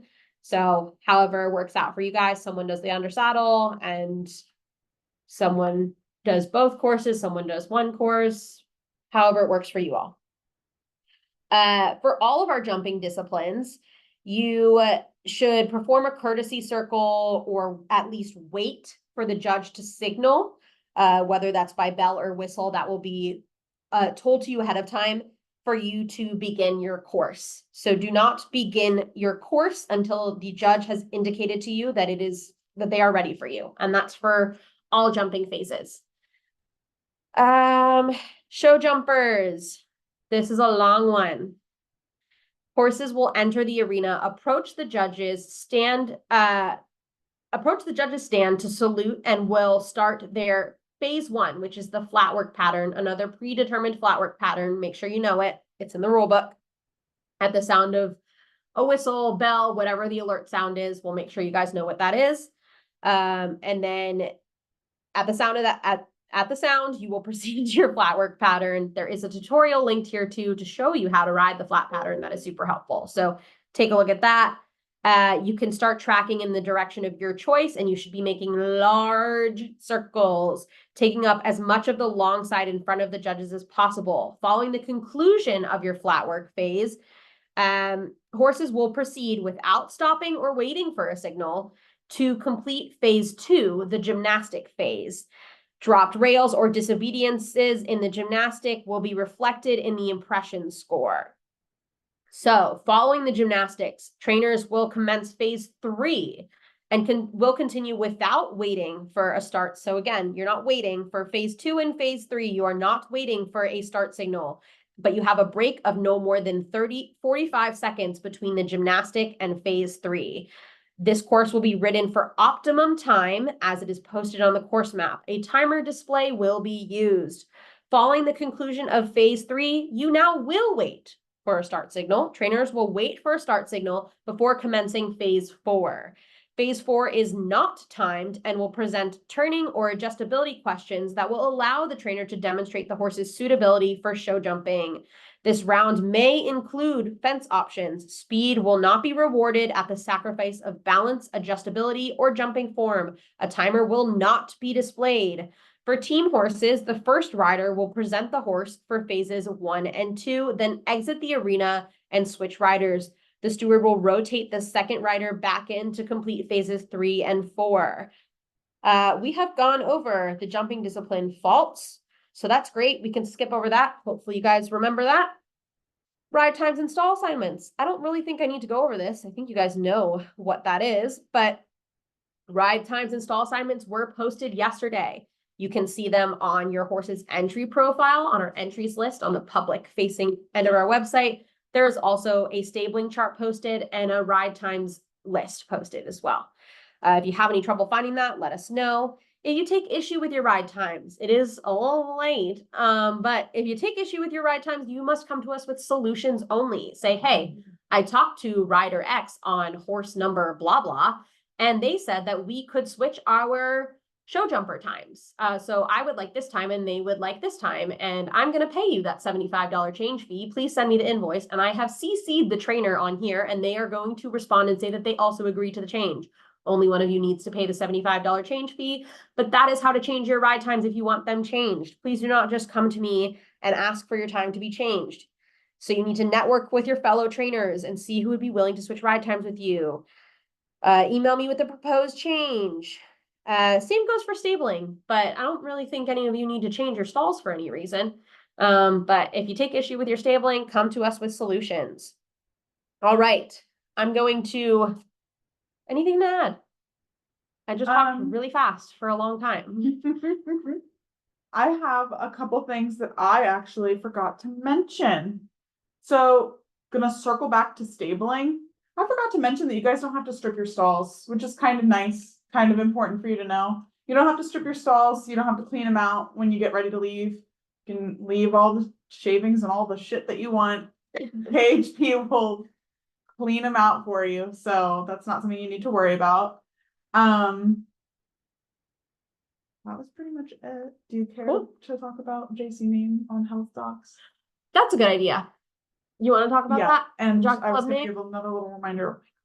Yeah. So as we are having some health doc reminders put out there, please make sure that your health documents have your horse's jockey club registered name on them. If they don't panic. Don't worry about trying to get your documents redone, but please have your vet write a letter on their letterhead that is signed and dated by them, the vet, and the letterhead should have their practice name, their name, whatever, and their contact information that says, hey, this horse by jockey club name, like this jockey club name horse also goes by barn name. I can verify that this, like, they're the same horse. Yeah. So just cover your bases. They're the same horse. That's just to confirm their identity. Then you will not have a problem at rider check-in. We will not be like, oh, hey, Yeah. Taffy is not by Spitestown. We can't prove that. Like, there's no correlation between the horses. So cover your bases, make sure that's all set, and then you won't need to panic during check-in. Yep. When Rayna's like, where's your health docs? And she can't prove that it's actually your horse. Well, more than anything too, not only at check-in, but they're going to be checking that on at the arrival exam. So Correct. if you get that letter from your vet, letterhead signed, dated on letterhead, print it out, or maybe they physically give you the letter and just keep that with you. There's no place for you to upload that in the portal. So keep that on your person and show it to the vet during the arrival exam. Just so that they know that the horse that is listed by their barn name is also known as jockey club name, and that won't cause you any issues. So, my second little soapbox reminder is microchips. Everyone by now should have their microchips already submitted, like reported to us. Your horse should have a jockey club registered microchip. You should have scanned and made sure that the microchip is reading with a scanner. You should not have just pulled the microchip number from a Coggins. You need to make sure that it actually reads. That will be checked during your arrival exam. It will need to scan. It can't just be oh, well, I think like this is the number that was on his paperwork. They will need to scan it to verify the identity. So if you think that there's any issue with that, if you go to the jockey club registry and your horse has a microchip, but it's no longer scanning, that's going to be a problem. Please email us ASAP so I can try to help you sort that out real quick. And if your horse is not scanning and when you go to look up a microchip number that you think they have and it's not there, that's fine. Implant a microchip and get it registered ASAP so that you are all good and it will have a scannable microchip for check-in. Sweet. All good. All right. So we're going to open the floor to questions. If you have them, put them in the Q&A box now. We have several to go through, so I'm going to start going through them. But before I do, quick reminder about contact. Do you have something else to say? I was just going to say I also have a couple email questions. Oh, yes, you do have a couple email questions. Go ahead. We went over this at the very beginning. I'm going to go over it again now, and I'm probably going to say it again after we finish questions.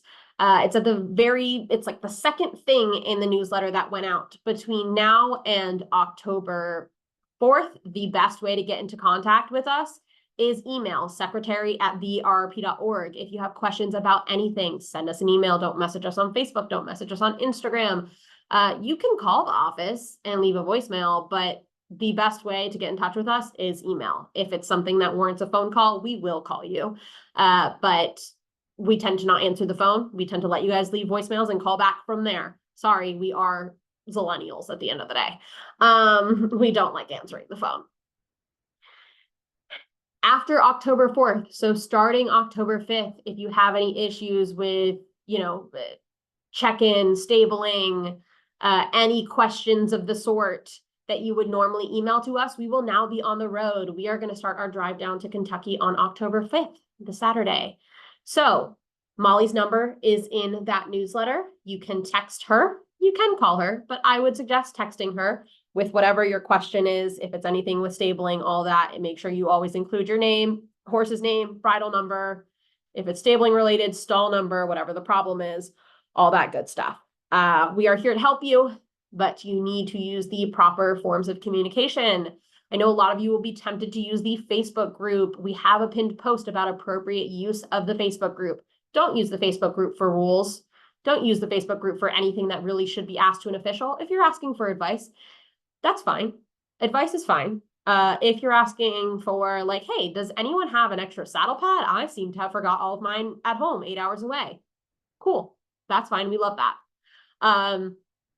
If you have questions about scratches, anything like that, you need to come to us. If you're looking for a catch rider, use the group for that. By all means, use the group to recruit a catch rider. So, okay, that's my contact soapbox, stepping down, moving on to questions. All right, first question. When you are unloading equipment, hay, etc., how close can you drive your vehicle to your stall/barn? You can drive your vehicle right up to the barn, but know that there might be a wait to get in. Depending on what time you get to the horse park, there might be a line at your barn of other people trying to unload. So either way, make sure you set things up that you can unload super, super quickly and get out of the way. You cannot park your vehicles in the barn areas for an extended period of time. If you are stabling at the horse park all week, your trailer will have to go to drop trailer parking after you are done unloading, which is a million miles away. So keep that in mind too. You probably don't want to have to be going back and forth from your trailer and drop trailer parking all week. If you are shipping in, which I forgot to touch on in arrival exams, I'll do that in a minute. If you are shipping in, you can use day trailer parking. Like if you aren't only there for the day, even if you have a stall, but you will not have your trailer there overnight, that's fine. You can use day trailer parking and come and go as you please.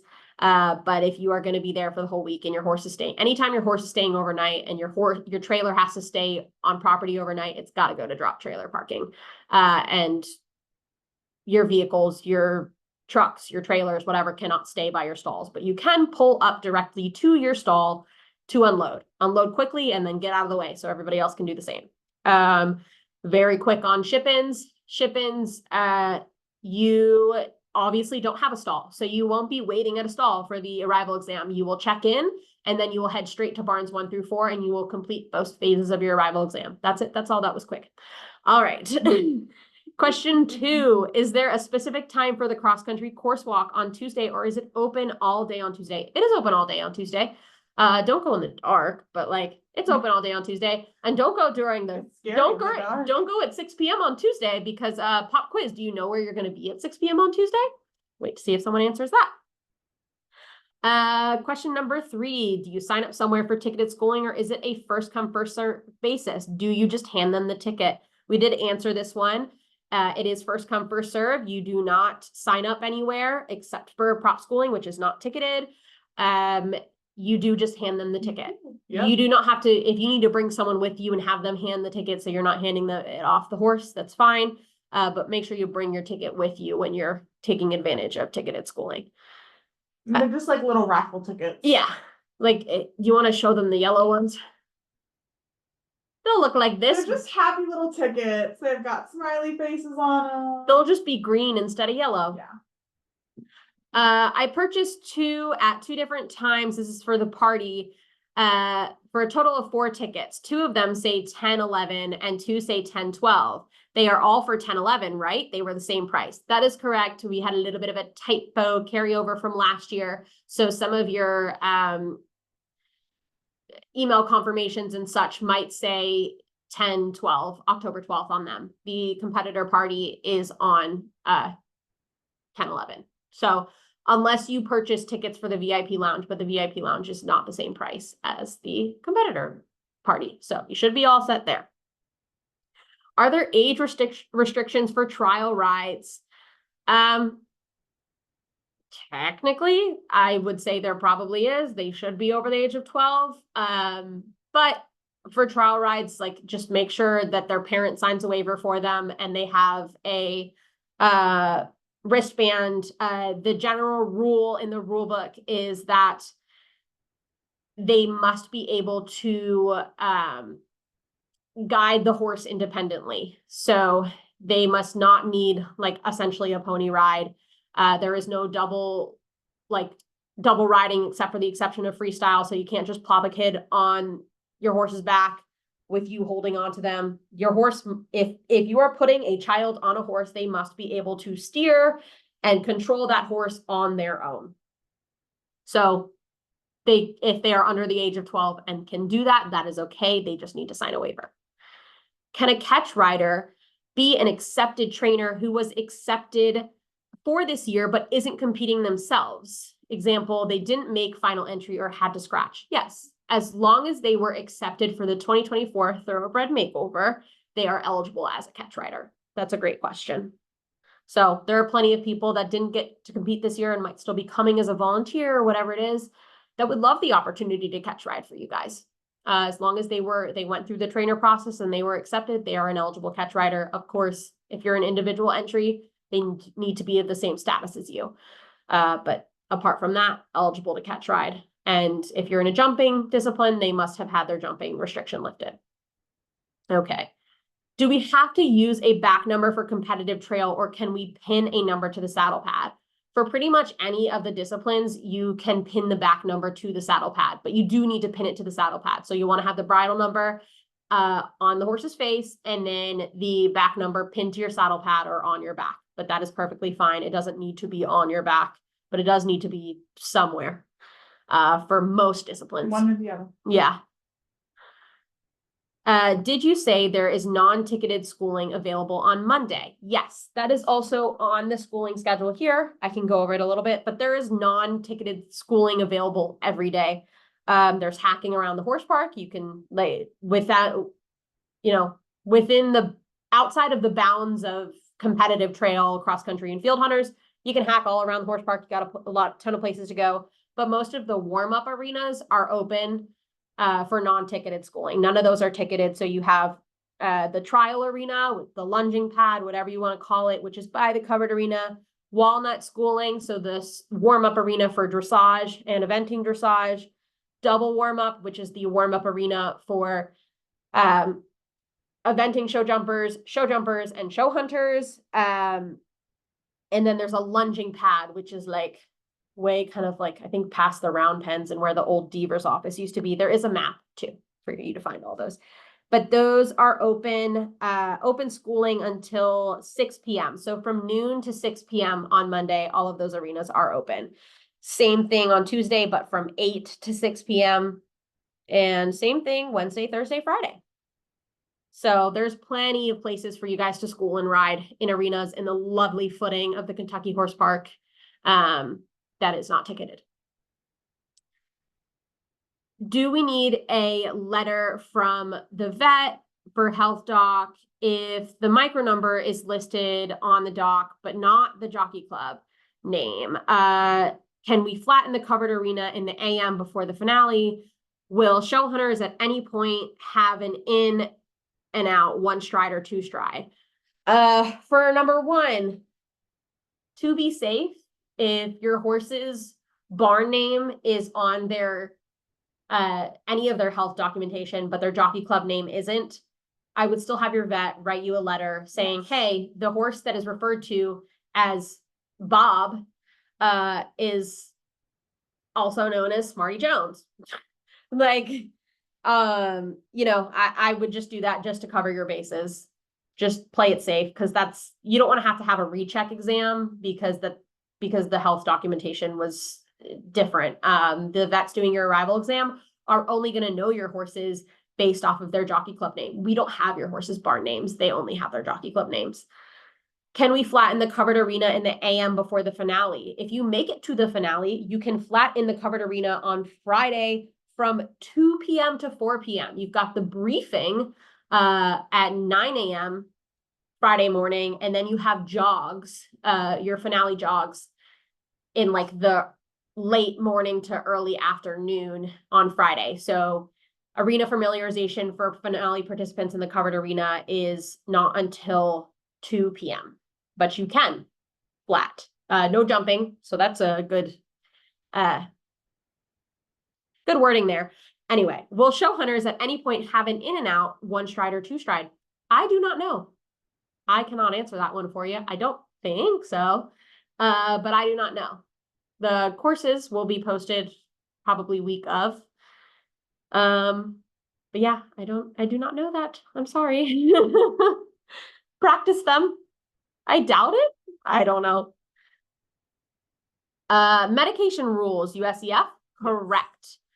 We are not a USEF sanctioned show, but we follow the USEF medication and drug rules and regulations. So if you are unsure if a substance you are using is permitted either with or without a medication report form, whatever it is, you're going to want to follow USEF rules.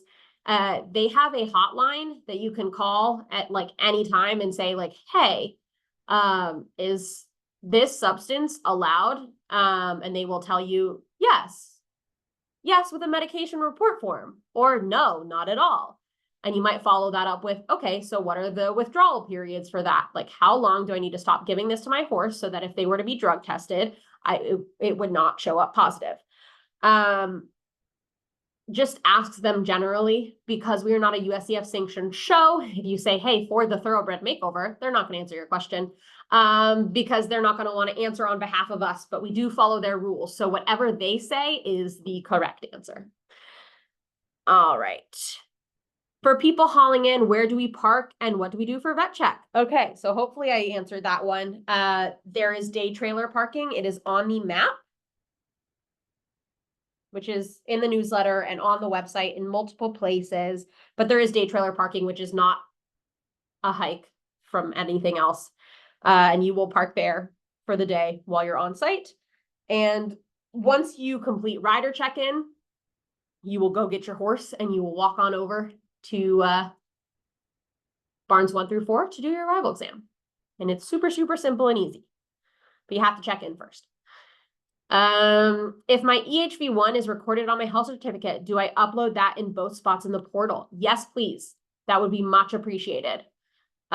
Make sure all 3 of your required documentation slots have documentation uploaded in those areas. But yes, thank you. Is there any rules on bringing your own golf carts? No, you can bring your own golf carts. They just ask that you follow their speed limits. Yes. And don't drive on the horse paths. Yes, don't drive on the horse paths. On the document upload on the website, do we need to import every document? Coggins, health certificate, proof of vaccination, medication report form, and bill of sale. Only the Coggins, health cert, and proof of vaccination do you need to upload. Medication report form, you're only going to upload if you need one.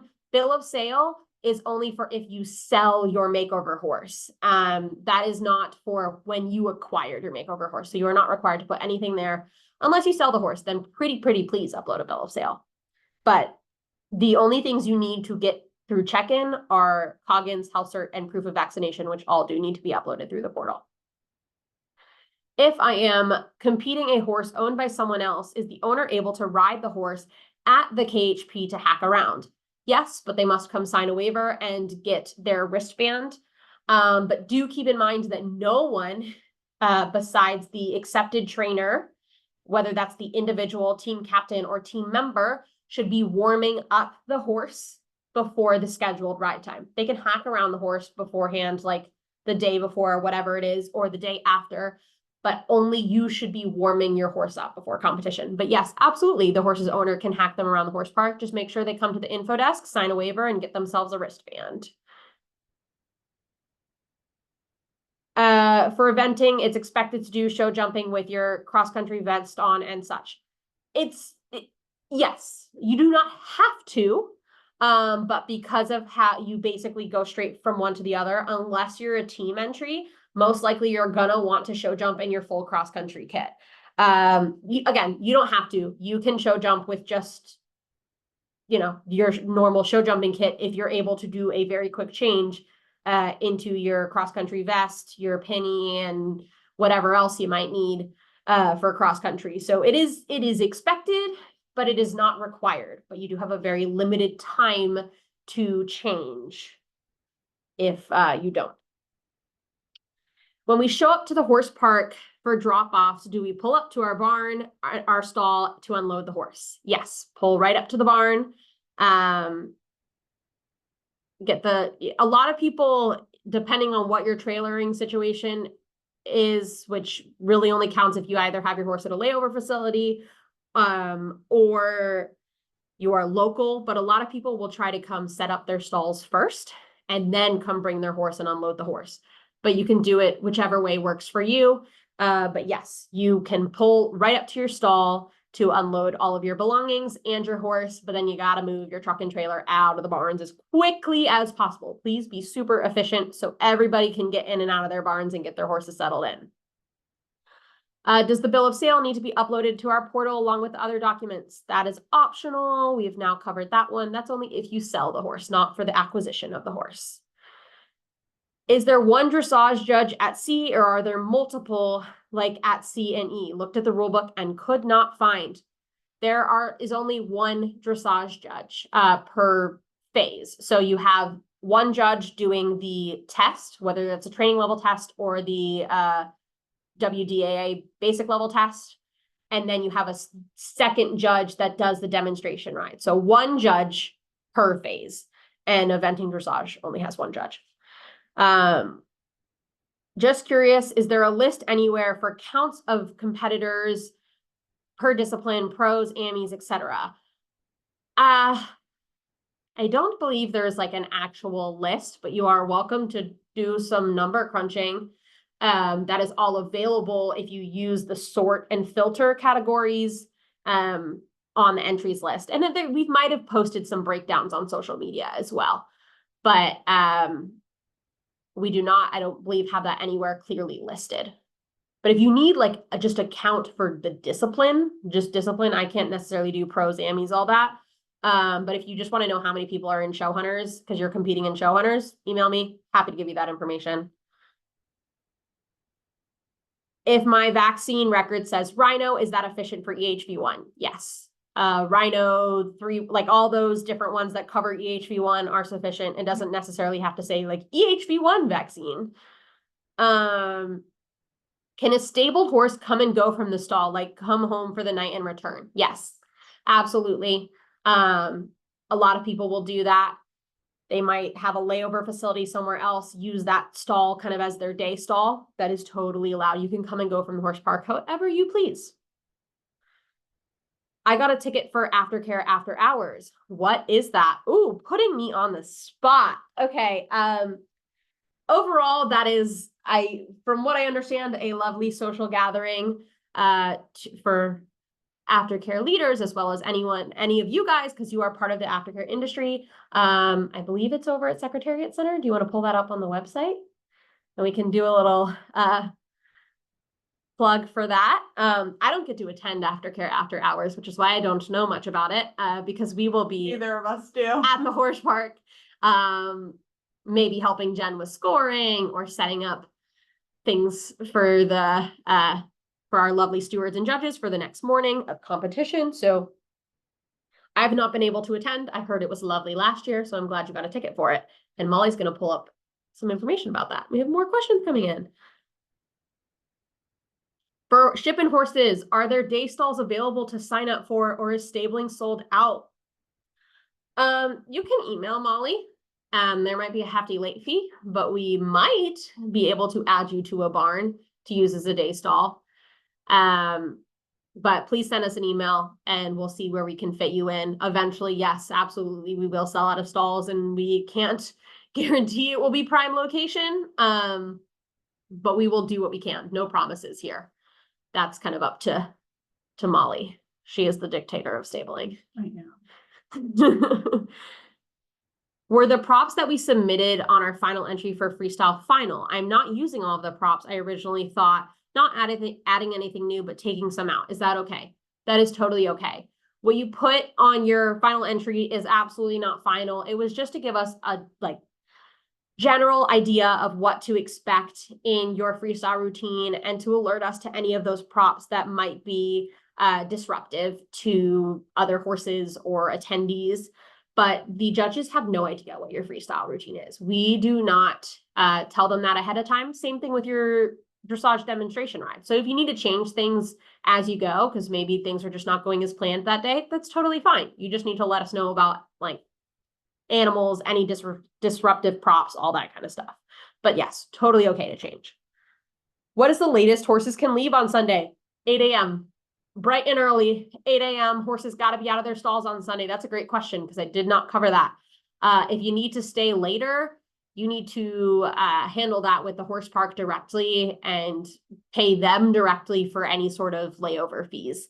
But our contract with the horse park for stalls ends at 8 a.m. on Sunday. So horses got to be cleared out. You don't need to strip your stalls or any of that. Horse park will do that for you. But you and all your belongings, 8 a.m. Sunday, October 13th. So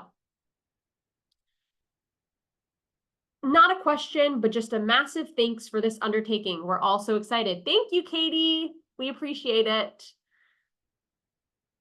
Will you all have shavings for us to buy? If you would like to purchase shavings on site, you can do so through Devers. We have their website linked and their phone number listed in the newsletter. It's in the rule book as well. They have shavings, they have hay, they have a limited selection of grain, buckets, stall mats, anything you can think of, you can buy or rent from them. And they will deliver it directly to your stall if you set that up with them. You can also get stuff from Horse Park down the road.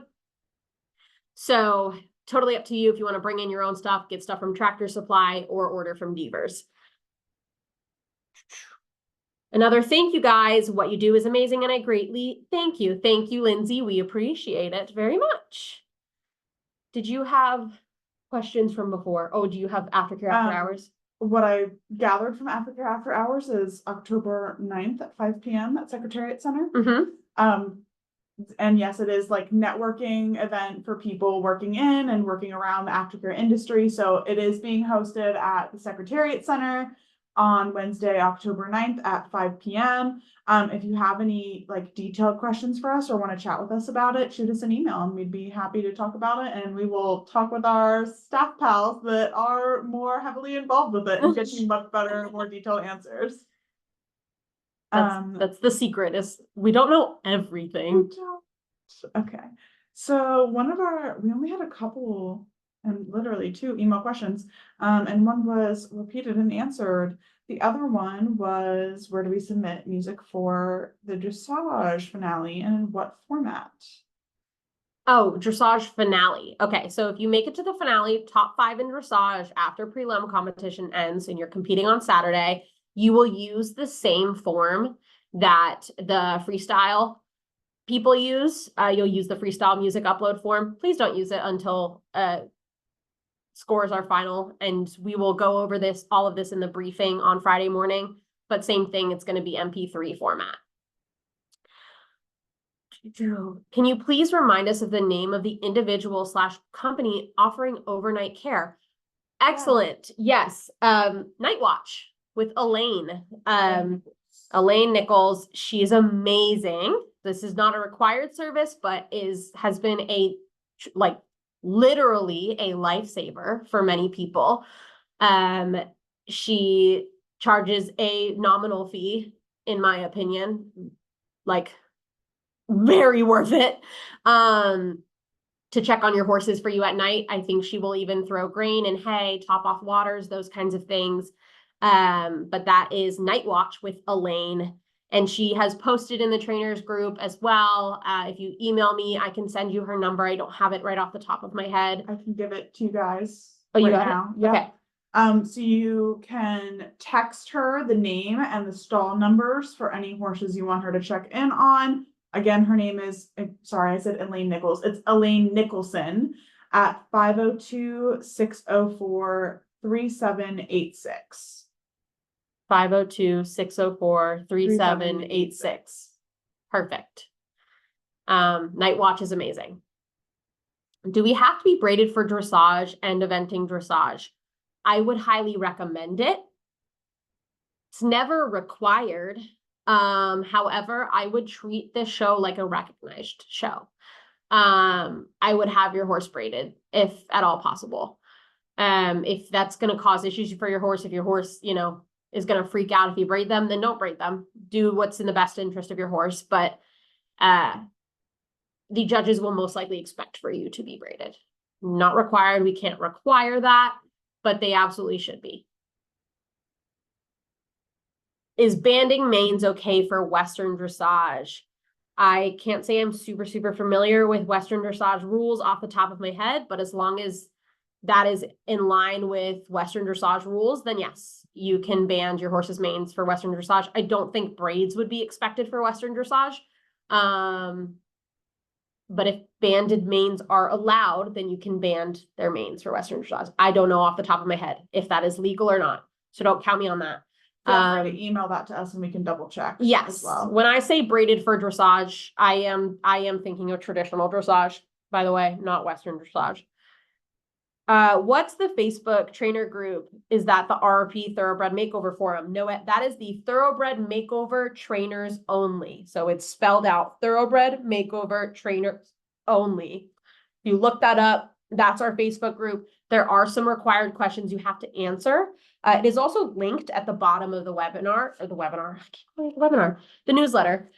Where is my little page with that? But anyway, it is linked in the bottom of the newsletter, and every newsletter I've ever sent is the direct link to the Facebook group. Just make sure you answer all of the rule questions correctly. Otherwise, we cannot accept your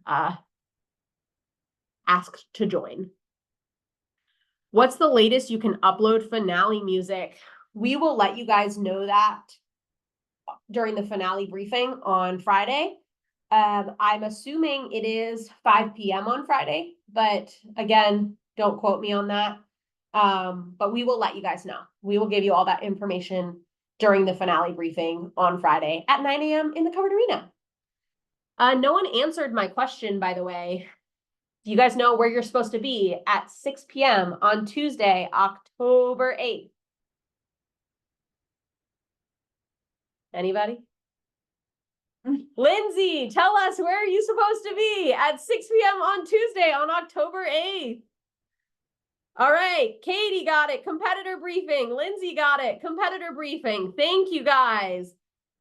6 p.m. covered arena. Louisa got it too. Amazing. Competitor briefing, 6 p.m. in the covered arena on Tuesday. Gold stars for everyone. Yes, thank you very much. You guys were paying attention or you read your newsletters. Either way, I'm very happy. I'm very pleased. All right, last call for questions because we have been here for over 2 hours. It's a lot to get through. Thank you all for your time. I'm going to start getting a little bit emotional as we close this up and just say I'm very, very excited to see you guys very, very soon. Yes, Sarah, I did disable the chat because I didn't want anyone answering other people's questions without me. I might be a little bit of a control freak, but I don't care. Snacks, drinks, bribes. You guys like alcohol? Question mark. Thank you. We love to see it. Molly, why don't you list off your snacks and drink bribes? My snacks and drinks, bribes, Oreos, gummies, unsweet tea. I'm not a partaker of alcohol, but my friends sure are. Gummies, Oreos, ginger ale, unsweet tea. Work for me too. Champagne, Prosecco, bourbon, love them all. Staff love them all. We appreciate it. thank you notes. You don't even have to spend a lot of money. Like No. write a little something on a scrap of paper and you'll make my day. We got the thank you notes in the covered arena too. If you're a big spender, you can treat us to some Alka-Seltzer and Tums. Oh yeah, we love the Alka-Seltzer brand Tums because we got more ulcers than your makeover hopefuls, guys. We can't afford the GastroGuard. All right. I think that we've covered everything. Thank you guys so much. I'm so excited to see you all very, very soon. 11 days away. Can't believe it. We're already here. Hope your ponies are ready. And if they're not, it's okay. We're going to cheer you guys on anyway. Just be safe. Thank you, Louisa. Yeah. Appreciate it. All right, guys. We will see you all very soon. If you have any questions, email us, secretary@therrp.org between now and October 4th. That's next Friday. After next Friday, you can text Molly. Her number is in the newsletter. Because we will be on the road. You can text me, but I'll be a little cranky about it because I'm trying to give her some of my stuff. Yeah. All right. Thank you guys. See you all very soon. Have a good night. Bye.